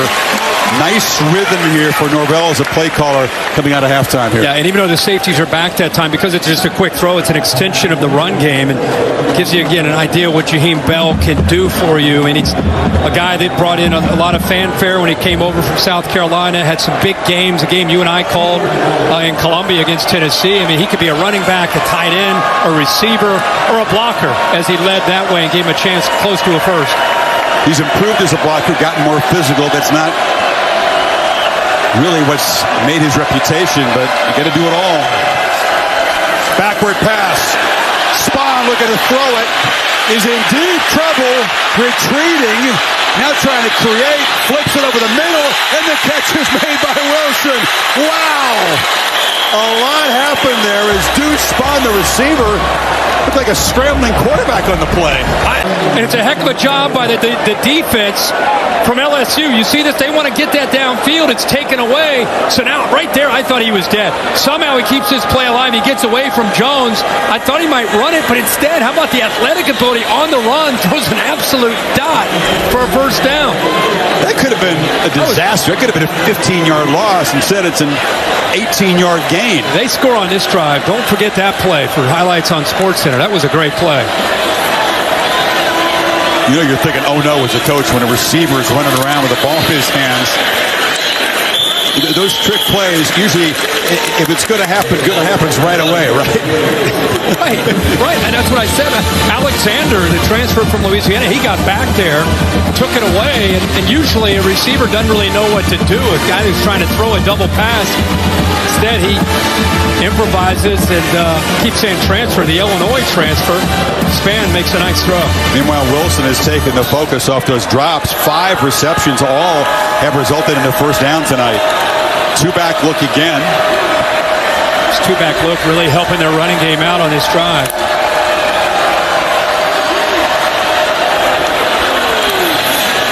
Once again, it's Bell as a blocker, but nowhere to run as Braden Swinson just blew the play up and grabbed down for about a 5-yard loss. Yeah, he's right here. It's pretty easy. Nobody picks him up. Nobody sets the edge here. Confusion because of the blitz there by 3 Brooks. So I think just by showing that blitz may have affected Morlock, the tight end, to go out, release to the outside. Then nobody picks up Swinson. Very easy play to disrupt that. And makes it a 3rd and 13 for Travis now. Does he have some more? Third down magic.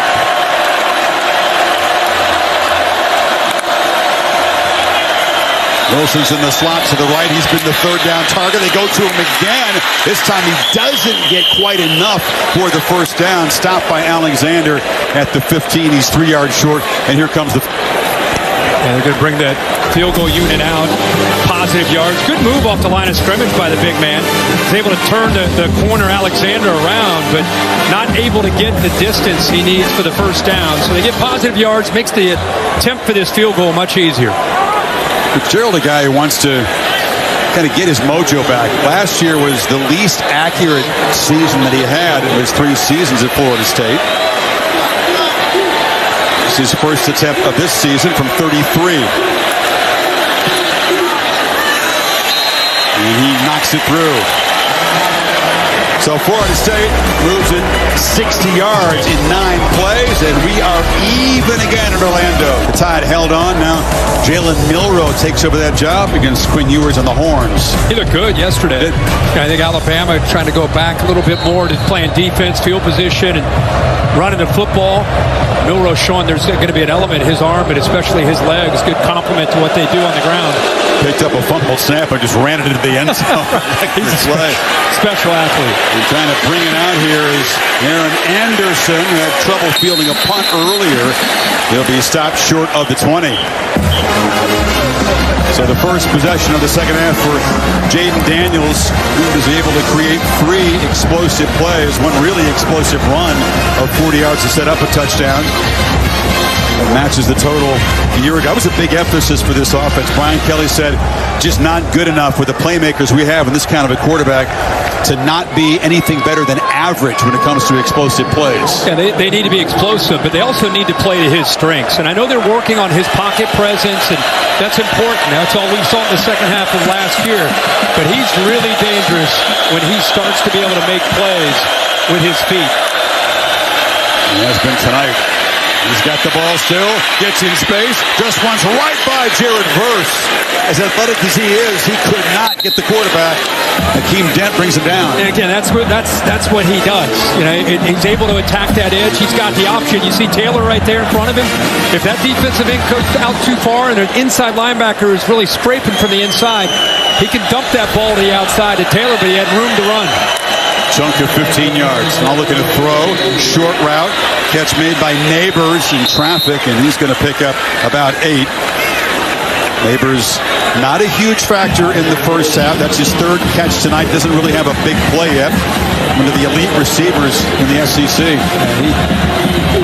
He's looking for a one-on-one opportunity. They're almost able to hit him there at the end of the half on the couple fades.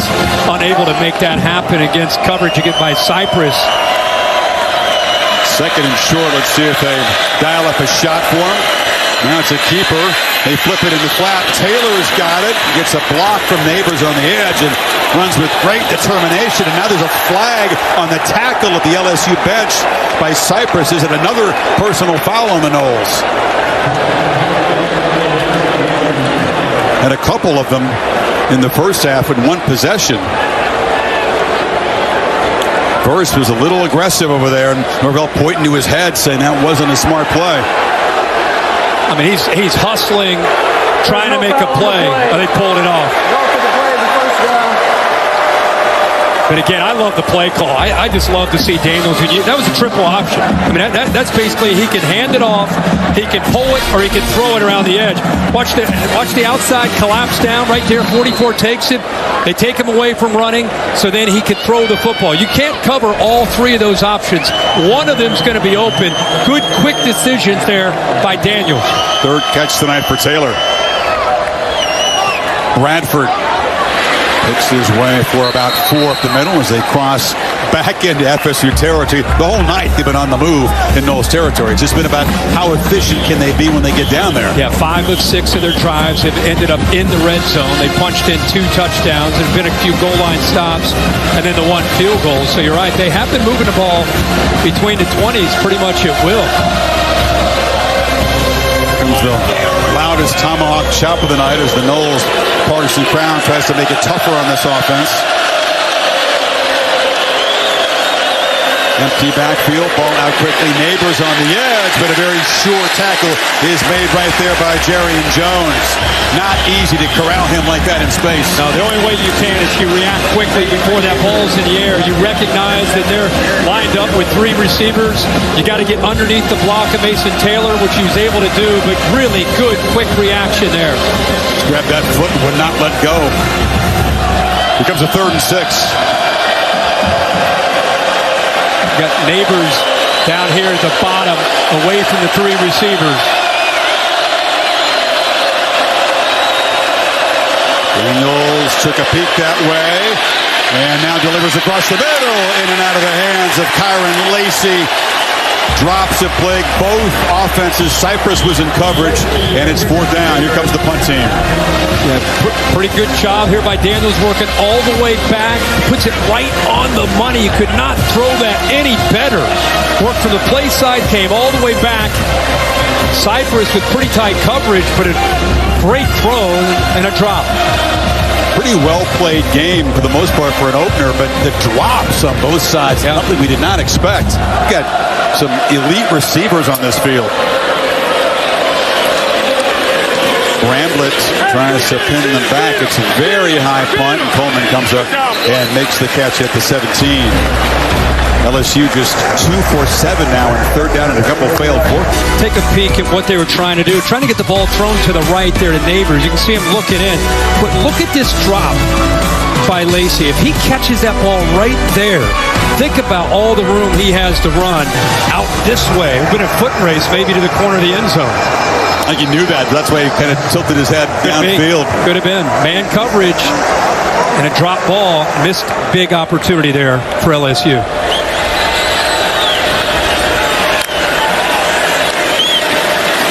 Rodney Hill be wrestled down. They still cannot get this running game going. Big Jordan Jefferson, that's his specialty, plugging up the run, makes the play behind the line. Well, they can't get it going with the one-back look. The last drive, we saw a lot of two-backs, but look at there's a couple guys pulling, and there's the quickness by the big guys in the inside. Jordan Jefferson, you say Jordan Jefferson at LSU, you think of some names come to mind. Different body type. This time West Virginia transfer.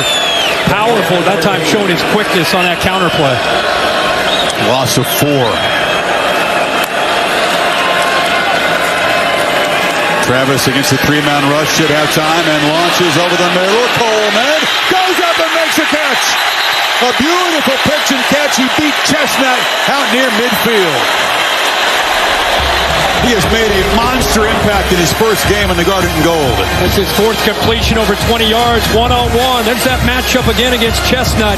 He's come up with a pick. This time a perfectly placed football by Travis out in front of Coleman to come up with that big game.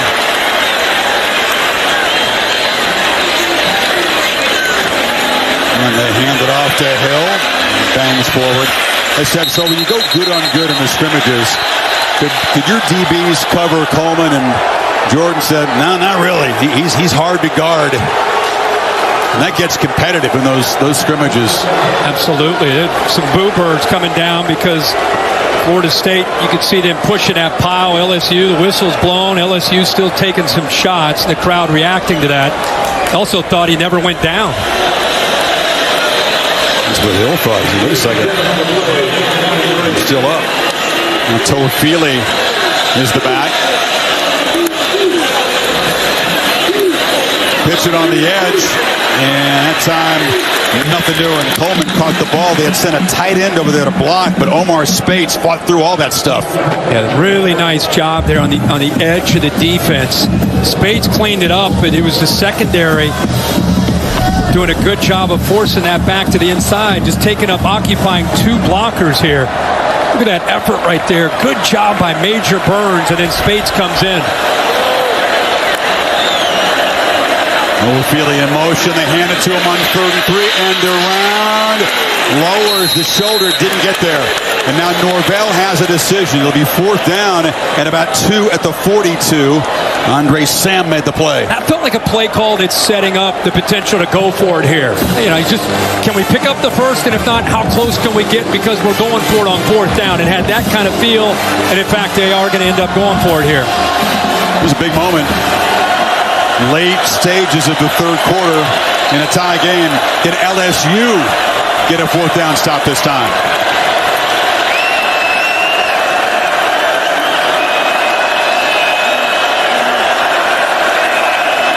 Travis as a runner is always a serious threat. Are they trying to draw him off? They're going to run the play.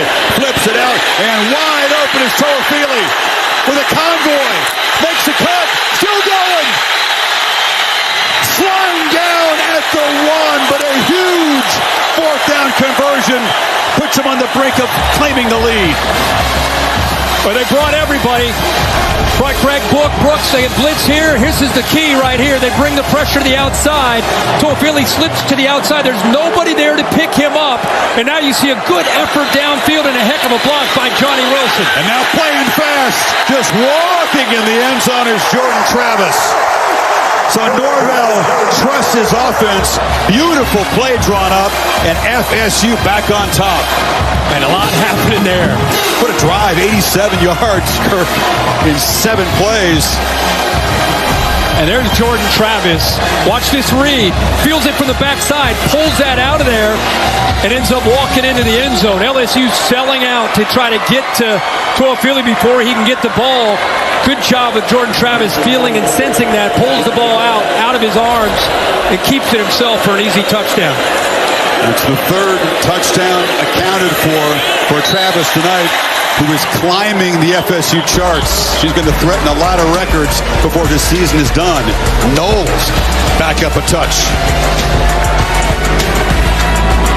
Chris, we got to go back to this. It's a zone read. He's reading Perkins, but he feels Brooks on the backside. I know it's a 1-yard touchdown, but he's reading 4 to his right, and out of nowhere senses that collapse, the blitz from Brooks, and pulls it because of what was the blind side, and then allowed him to walk into the end zone.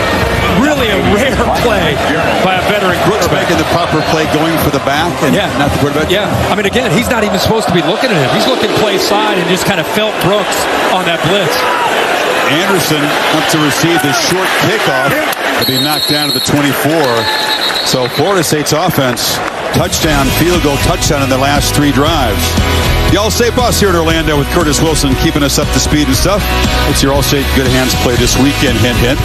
Yeah, obviously you got to go to Colorado. A game that went back and forth, and Colorado ends up making a huge play here late in the game. Dylan Edwards, monster transfer from Notre Dame, had a huge day.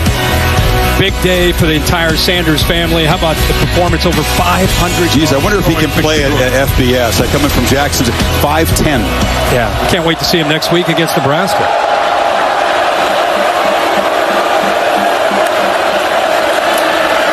Daniels on 3rd down. They pick up the late pressure. Neighbors on the long throw. Makes the catch, comes back to the ball, and he'll step out at the 37. How about that?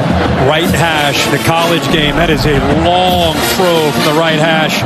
Throws his ball on a line. Absolute rope away from the defender near the boundary on his left side. Gives you an idea of the arm strength of Jaden Daniels.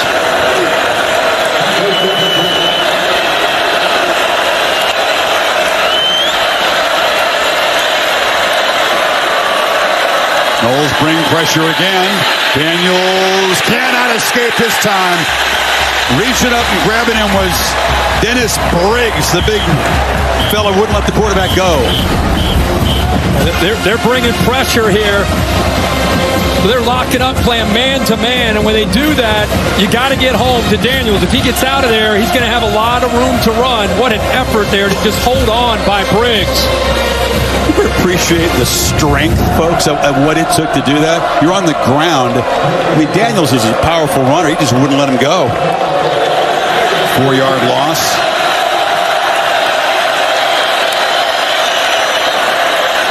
Hand it off inside. Flying downhill was Tatum Bethune. The slam into Williams that time. 3rd and long. If you could tell at home, but this is a hard-hitting game. I mean, there are guys flying around out here, and there's some big hits like this. Boom, right there. Good job there by Bethune. Filling that up. He's feeling it right now. Again, 3rd down has been a problem. 2 for 7. It's a tall order here. Final minute of the 3rd quarter. And here comes a flag. Getting a little over-eager was Patrick Payton on the left side. Offside. Number 11, defense. 5-yard penalty. 3rd down. It makes this 3rd down a little less challenging now. They'll need 6. I mean, Mike Norvell, he's going to go back to Tallahassee, and whether they win or lose this game. And, of course, from week 1 to week 2 is where you clean up, you make the most growth. He's going to have a lot of examples of guys just playing a little bit more mental toughness, being a little bit more sharp. They've had a few penalties, not just 7, but some big ones.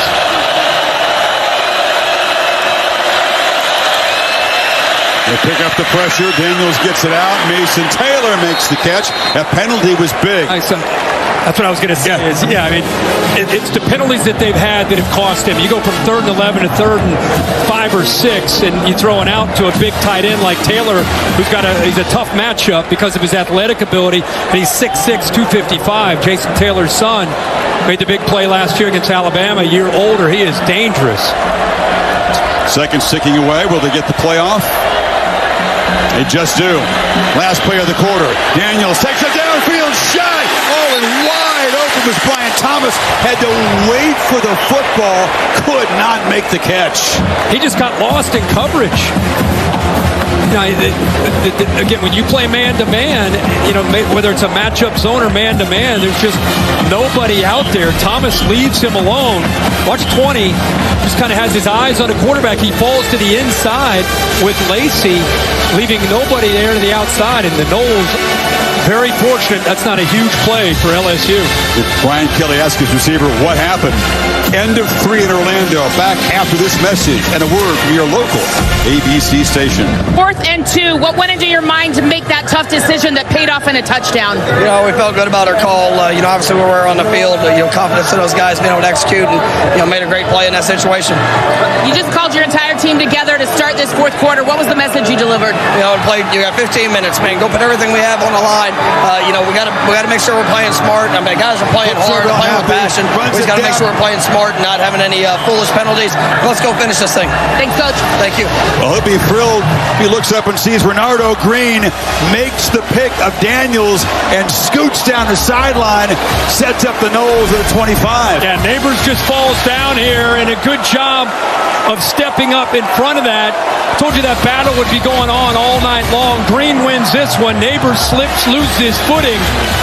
Ball just a little bit late out into the flat. I don't know if it's going to be a completion either way, but Green sees it all the way and comes up with that big turnover. I don't know how he avoided his knee touching the ground there, but somehow he did, I guess. First interception Daniels has thrown tonight. We're going to check and see if his knee was down where he made the catch. Just watching in real time, if it didn't touch, it came close. I was going to brag on him for being able to not touch somehow. Well, don't not brag on him. Yeah, I was like, replay's going to look at it. I thought so. Yeah, he's down. We've got a knee down. They're going to bring the ball back to that spot.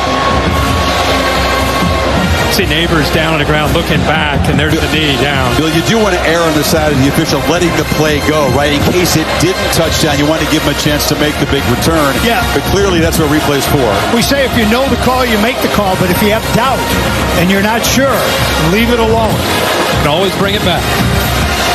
Assuming replay does their job, which they're doing.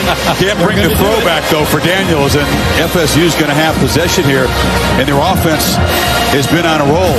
Remember, Travis was struggling in the second quarter.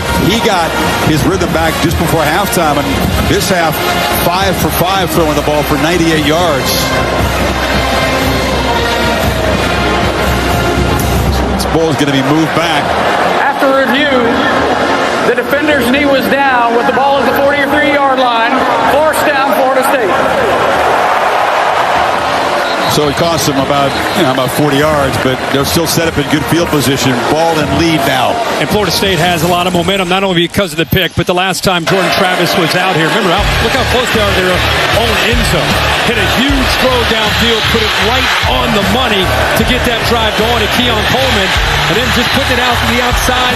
What an effort there on 4th down, and then they pulled it to put it into the end zone. What a heck of a read and feel there by Travis. That was their last possession. We're in the 4th quarter now, up 7. These drives get more and more important. Drive recap brought to you by Camping World. And now the handoff to Benson, who busts loose. They're beginning to get a little traction with the running game. That was their best run tonight. And again, he's not blocking anybody on this play, Jaheim Bell, but it's that two-back look again that seems to be giving LSU some fits. They're having a hard time getting penetration with that two-back look in the backfield. A wrinkle since halftime. They go with it again on this snap.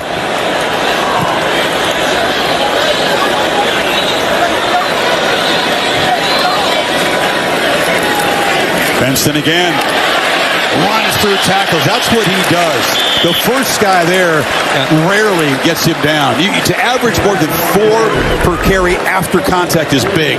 Absolutely. You see that time they brought the blitz there with Greg Brooks, but a good job of picking it up. And got to give Florida State's offensive line a lot of credit. It's been a battle up there against Mekhi Wingo and that defensive front, but they have hung in there. See who wins this 4th quarter in the trenches. It's a different look, but still a two-back set. From the pistol, with that blocker on the right side. Benson this time has to escape and will fight back and lose only about 3. Andre Sam from his safety position wouldn't have it at that time. They're starting to get their eyes into that backfield and starting to, they didn't even have to really fear or respect that running game at all. And so their approach with how Matt House, the defensive coordinator, is trying to defend Jordan Travis is pretty obvious. They're trying to negate that run game, get him the obvious passing situations, and then see if you can dial it up to get pressure. Noles have been far more efficient than LSU tonight on 3rd down, 7 for 12. They need 8. Travis taken off, has blockers, and Jordan Travis skips out of bounds inside the 30. It's FSU's turn to use a designed quarterback run. Yeah, and you've got that 3 receiver, if you include the tight end, 4 receivers that adjust the entire LSU defense to the left. Then they bring that quarterback counter back to the right. They just outnumbered them. Man, he's been really precise throwing the ball on third down. Now he picks up 13. But when the quarterback can do 2 different things to move the sticks. Tell you what, Mike Norvell called a heck of a game here.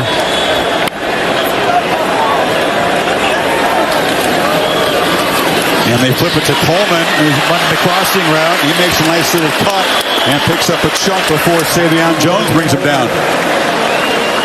Pulling a great game and designing some nice plays, huh? Yes, and he's saving some of the better ones for these 3rd and 4th downs. I'll tell you, as LSU's defense gets closer to their own goal line, you look at a 12-minute mark, 7-point game, the way Jordan Travis and his Florida State offense has got some momentum and they figured out some things that are working. It's a big drive for the Tigers defense. They look tired. Travis on the move again, scanning downfield and fires across the middle. And that's Johnny Wilson making another first down catch. First and goal, Knowles.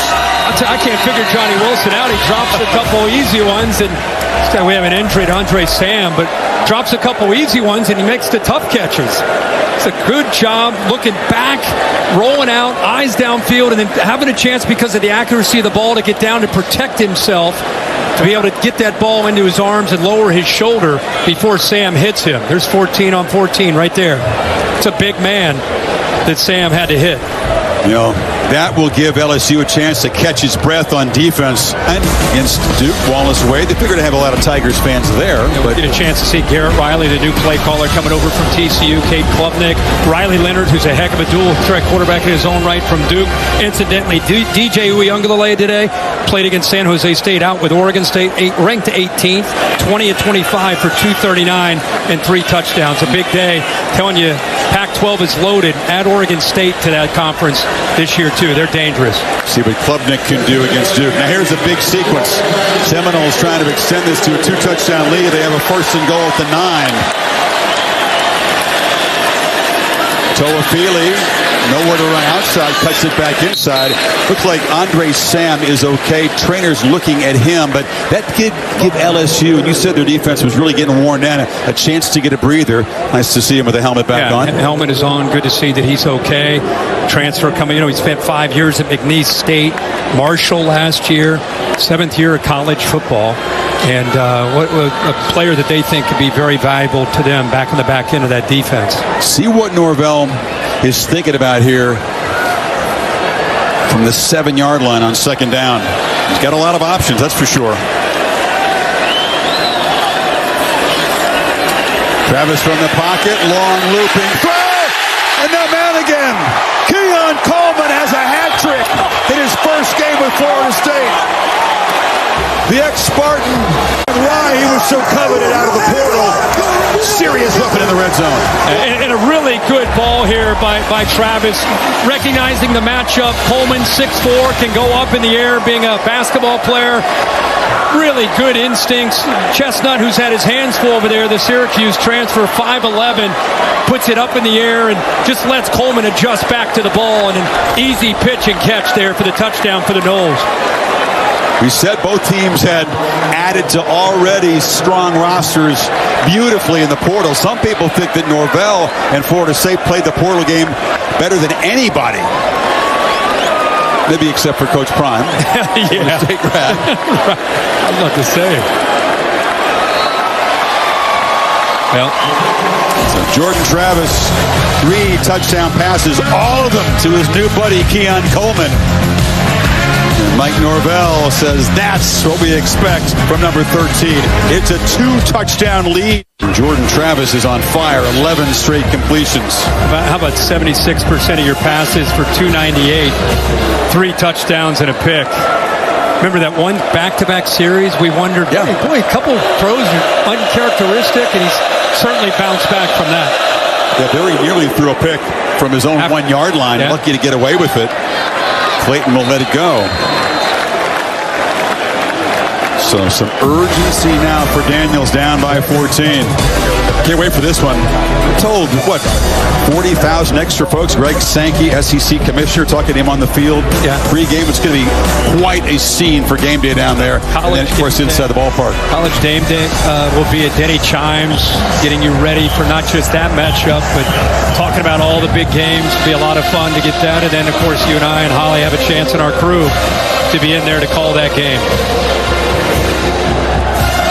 Sounds like Doak Campbell Stadium at the moment.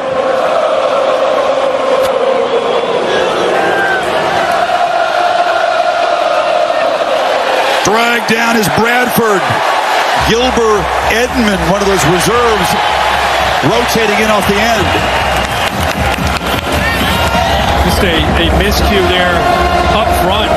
You see it up front, this offensive line. Emory Jones just unable to sustain that block. I don't know if he was expecting Mason Taylor, the tight end, to maybe help on a combo block, but nobody there to be able to help out. Made it very easy for Edmond, eyes in the backfield, to come up with a tackle for a loss. Bad time for miscommunication from the guys up front. 2nd and 15. Daniels flushed. And he'll be dragged down at the 11, going backwards. Joshua Farmer made the play. But going crazy here now. DJ Lundy again. I tell you, this linebacker has been all over the fin in the middle.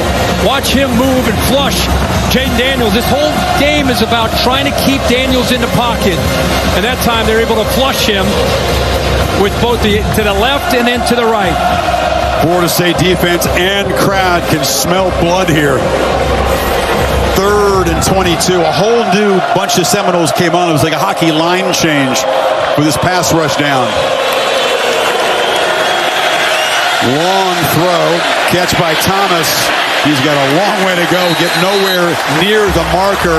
And out comes the punt team.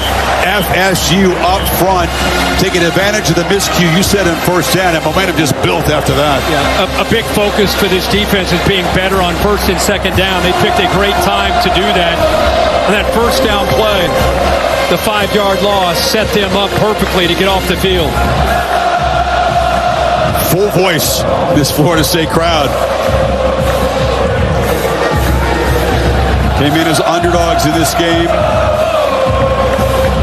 Neither fan base was terribly confident their side was going to take care of business. Is that kind of even matchup going in? And the Noles faithful,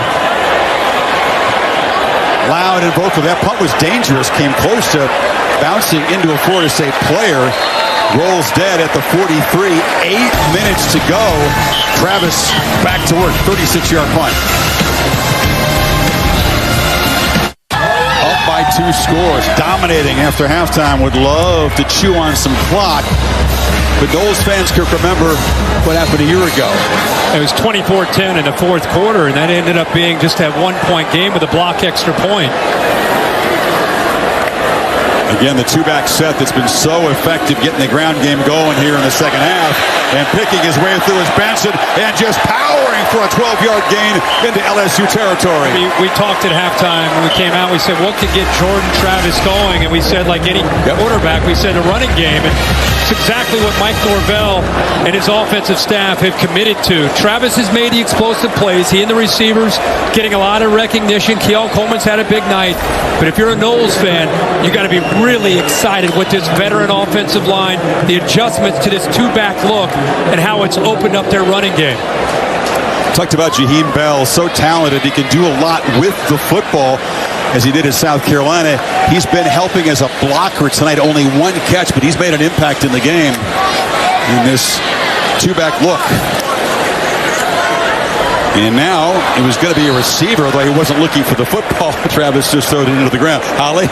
Well, guys, Jordan Travis and Keon Coleman have really just developed some special chemistry here tonight, but it's been a long time coming. They have worked hard at it. Jordan Travis stays after practice almost every single session to get extra throws in with Keon. After routes in practice, he'll run all the way down to the end of the field and walk back with Keon, and they'll talk about the nuances, what they want to fix, what they want to change, and he will encourage him. This seems like it's just coming easy tonight, but I promise you, this has been months and months in the making of Jordan Travis and Keon Coleman putting in the work to have the chemistry. That's a good point, Holly. Here's Travis on the move, and he flips it wide open.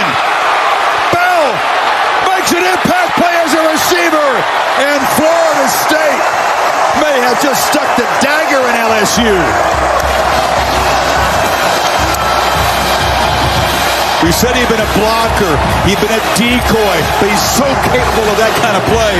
44 yards. Well, because of that, watch what they end up. Watch him. He's actually showing like he's blocking, and then he ends up releasing. That's what affected the safeties. They just ignored him because he did a good job of kind of showing that stem block. They ignore him. He releases, and just right on cue, Chris, he comes up with a huge play. Bell comes from Valdosta, Georgia, South Georgia, not very far from the Florida State campus. He is well aware of the Noles. Get a productive player at South Carolina. They had a good season last year. You wonder why transfer? Well, he wants to be a part of this offense. And Jordan Travis. And Jordan, he's feeling it, saying bye-bye to the LSU fans. Not over yet, but 7 minutes to unanswer for the Seminoles. Touchdown, field goal, touchdown, touchdown, touchdown on their last 5 drives. Clayton from inside the 5, hard hit delivered at the 14-yard line. What a statement this team has made. You know, the reminder was leave no doubt. Remember what happened last year, and they have been dominant really on both sides since halftime. Incredible what Mike Norvell has done in the 4 years. You go back and look at this team with Jim near the end of the Jimbo Fisher era in 2017. They're 7-6, 18 with Willie Taggart. They're 5-7. Then they're 6-7. The COVID year, they're 3-6, 5-7. Last year, 10-3. These Noles fans have been desperate to get a team that they can get excited about. You saw the beginning of it last year and a continuation now this year. Daniels just trying to desperately create a big play to make a dent in this lead. Neighbors makes the catch, and he's ushered out at the 37. Yeah, they doubled their win total last year. Came up short against Clemson. Actually lost 3 games in a row mid-season before reeling off 6 straight wins. And now, coming into the season, and it'll get even louder after this game, expected to challenge and maybe unseat the Tigers. They'll meet in Death Valley in just a few weeks. Can't wait for that one. But just think about what Mike Norvell faced. He took over a program that had really struggled in 3 straight years, right? And not only that, it's COVID. Yeah. I mean, all the restrictions that he had to deal with, and he took a lot of negative energy around the program. Some people, even his own fans, questioned if he was the right guy. He just kept making changes to this point that they are where they are now. Daniels escapes and scoots for a first down. He'll get out of bounds. Again, the clock will not stop with the new rules in college football. It's not the final 2 minutes. Yeah, look at that, 20 and 21, the big year last year. What you don't see with the 2022, after those tough years, they lose 3 straight in the middle of the year. It's like, oh boy, here they go again. And instead, they finish with 6 straight wins, including that bowl win. And now you're talking about a team coming off a 10-win season, playing LSU, and they're up 38-17. A lot of optimism right now. Incomplete off the hands of Lacey, and his offense continues to hum. Again, they go over the 35-point mark. They've been doing that routinely. This makes it 7 games in a row, Kirk. They're all wins, of course, and that's the longest active streak. You're going to beat this team. You're going to have to outscore them. And it's hard with this defense. They have shown a lot of depth, no doubt, in the second half. That's the biggest difference is the depth that they have, and I think they're really physical at the point of attack.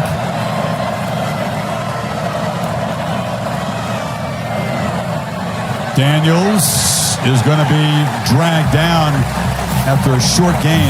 Burse again was there just crushing the pocket. Yeah, that's what's great about him is he doesn't always have to do it with speed. You know, he's got that move. He's got quickness to go around the edge and the bend.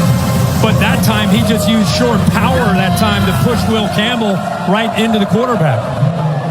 Ball comes out quickly in the long throw and a catch to Brian Thomas, who's shoved out of bounds. But again, the clock will continue to run here. We'll get down near 5 minutes when they snap this 3rd and 9.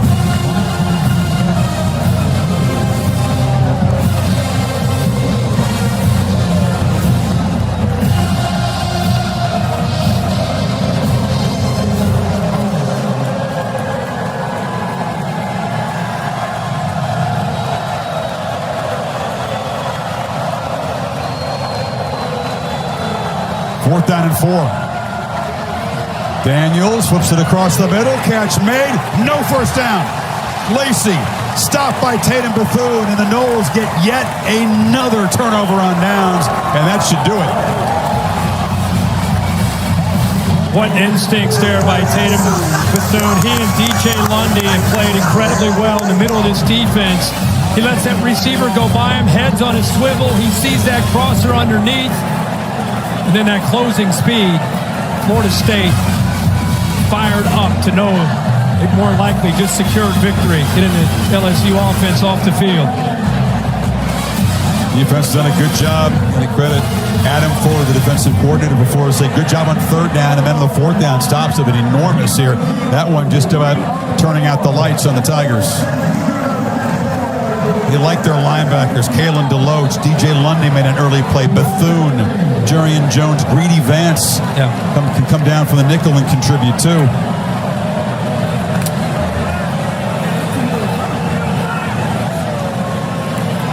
Hill on a delay, and they have finally worn down that LSU front. Steadily done so here in the second half. Goodyear providing aerial coverage above Camping World Stadium, celebrating the challenge of road games everywhere. Are you ready for the road? Goodyear, more driven.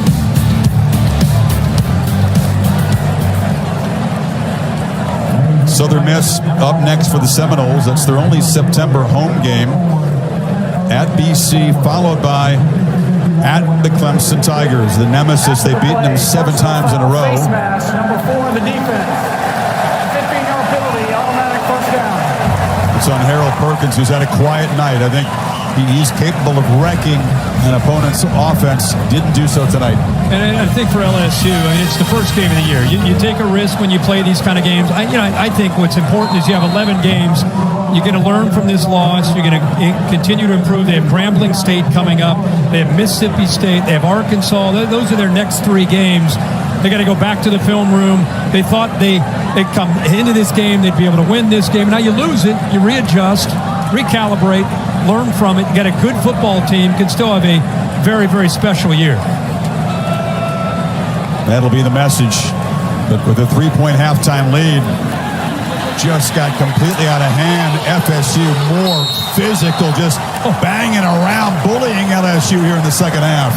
How about Rodney Hill? And Rodney Hill comes in and says, guys, can I get in on the act? I know this, we're up 38-17. He's been sitting over there on the sideline, and he's like, I'm not just coming out here to kill the clock. I'm going to lower my shoulder and knock some people around. What a run. Just ran over Major Burns. Said, where did that come from? Wow. He's been banged up in camp, but they believe he has a big future. Rodney Hill. Gosh, 29. Beautiful. This is not just a victory. This is a statement by Florida State. It's a statement by the ACC. We'll end around now, just having a little fun as Deuce Spahn knocked out of bounds. The game in Charlotte there, you watched North Carolina. They beat South Carolina in what looked like a pretty even matchup, and now Florida State is underdogs, laying it on another team from the SEC. There's the Verbo rankings coming into the season. Nothing really happened to shake it up. No, but I think if there's a theme over the first weekend, I think what Colorado did caught everybody's attention, obviously, and it should. And then I think what the ACC has done is, as a conference in those more high-profile games, North Carolina looked incredibly athletic and physical. We know about Drake May, but I think Mac Brown has a heck of a team in Chapel Hill. Where do you rank the Buffaloes in your you rank them top 5 or you stick top 10 after the opening game? Hey, you got to give me a little fun. You've had 20 years of misery. Not 20 years of misery. Dude, they've had some decent 2002 was your last team that was really good. COVID year was there. Yeah, okay, if you want to really... Come on, we're not getting that. I'm going back to 02. What was that back's name? He was good back you guys had. Curtis Brown, you mean? Yeah. Chris Brown? Chris Brown. Yeah, okay. That's 02. That's 20. They ran over Nebraska, yeah. And then Miami. I don't acknowledge 20 years of misery. The last couple have been bad. My gosh, Chris, it's been terrible. That's what makes you appreciate what Coach Prime's done that much more. 20 years, we haven't said Colorado on TV. In a good way. No. Travis weaving down. He's still running hard. Lowers the shoulder. They want another one. Down inside the 5. It's first and goal. Yeah, they're still hungry to tackle another touchdown. They're not even looking at the scoreboard. They're just out there executing. I love this. Says a lot about a quarterback, the way he plays the game, doesn't it? I don't care what the score is. This guy's competing. I mean, he's lowering his shoulder. That's Patrick Mahomes style, right? Whatever it takes. Whether you got to be an athlete, use your speed and quickness, or you got to once in a while lower your shoulder and run right into the teeth of that defense to get that extra yard or two for the first. This kid is really special. He's resilient. He's been a survivor. He got booed at home games early in his career. He volunteered to change positions. And they're around, banging into the end zone. And they tack on more. That's Jaheim Bell, who scores as a runner after the touchdown catch earlier. Hello. And how about how he went into the end zone right over Zy Alexander, the corner, who just happened to accidentally get in the way. Just got trucked by the big tight end. This will be with the PAT 31 unanswered after halftime. As I said, not just a W, a resounding statement. Florida State saying, we're back. We're the team to beat in the ACC. Easy, they got to prove it on the field. We're a playoff contender. That's only strengthened after this game. Go back to the adjustments at halftime when they were trailing in this game. 17-14 at half, they came out, made some adjustments with that two-back look in the backfield, and it's been a different game from that point on. 100 yards rushing in the second half alone.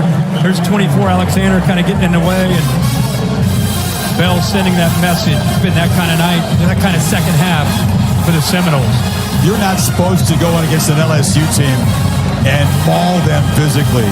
You're not supposed to face this team from Baton Rouge and just run over them. You don't see that happen. They've done that in the second half. Good look there from the progressive pylon cam.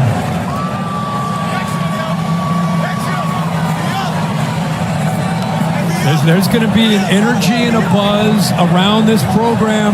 By the way, we've missed you. It's great to see Florida State and the fans, the energy around this program. And after winning and beating number 5, it's going to be something we haven't seen in a long time. It's going to be up to Jordan Travis and the other leaders on his team to just stay grounded and continue to just play humble, physical brand of football that they're playing tonight. And they'll say, remember what happened last year. They beat LSU, a very different kind of a game. Started out 4-0, lost 3 in a row, beginning with a loss to Clemson. Finished with 6 straight. That one get away. Then they rolled 6 straight. So it is just one game, but it's one really impressive game. It sure is.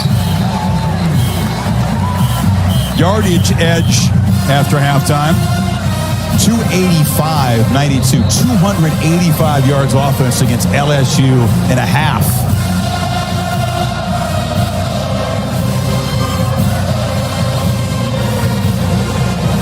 I got to film this because I haven't seen this in a long time. Yeah. I'll shut up so you can get the audio because that's part of it. They are full voice here. There's a long throw, and the catch is made by Brian Thomas, who escapes. And LSU is going to break the scoring streak of 31-0 with their first points after halftime, a 75-yard play. Well, you put some backup defensive backs in the football game. Jones there, just he's a true freshman, just gets out of position. And your LSU, you like to see that they at least keep fighting. Thomas is the guy that you thought coming into tonight, he and Jane Daniels would get some one-on-one opportunities and a chance to make some big plays. And unfortunately for the Tigers, it comes very, very late in this game. First touchdown pass tonight for Daniels. And one interception, sacked 4 times, harassed a lot. That just came about, in terms of clock time, about 20 minutes too late.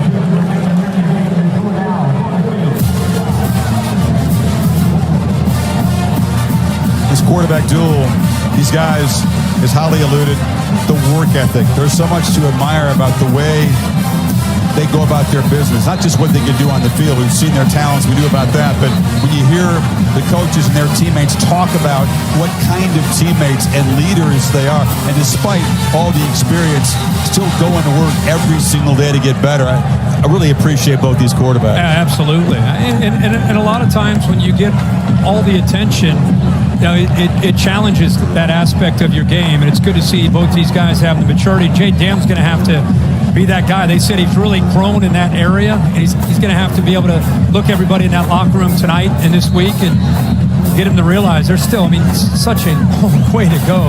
You can still have such a great year. It's just a disappointing setback. They got 2 kickers in there for the onside kick. They don't execute it very well as it's fielded very easily there by Zaire Thomas. Well, here's Jordan Travis, who's thrown for 4. Yeah, pretty big night. And, there were some moments when it looked a little bit rocky early, but he continued to be able to find big receivers. Keon Coleman coming over from Michigan State had a special night. They connected. They've been working on Holly gave you a report about how much time they've spent together over the summer. Showed you incredible ability and awareness to be able to pull that zone read on the backside, and then he got back to his arm. Because of the running game got going in the second half, they were able to open up some explosive plays. Chris brought that up on our call with Mike Norvell. One of the top teams last year in plays at 20 yards or more, number 3 in the country, and they're off to a pretty good start tonight in the first game of the year. You wait all off season, I should say, for the start of the season. You can understand why fans get euphoric and why this is such a sweet moment for Florida State. It is just one game. As you said, there's a long way to go. They're going to have to handle success and pats on the back. But there's a lot to like about the additions to an already talented roster, and Jordan Travis is getting a year better in his 6th year of football. I just think there's something about when you go through misery like they did a couple years ago with this coach, and you got some older guys to remind people. Reminds me of some of the teams like Ed Reed's Miami. Like, when you've been through that, it keeps you focused, even though you're going to get a lot of attention. That's part of having a mature team that can help you. It's a Seminoles smackdown here in Orlando.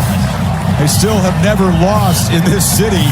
11 wins and 2 ties. Jaden Daniels was effective in the first half. They couldn't get anything going in the second half. The defense could not get a stop at all against Travis. Ends up being a 21-point game with the late LSU touchdown. Mutual respect for these 2 fine quarterbacks.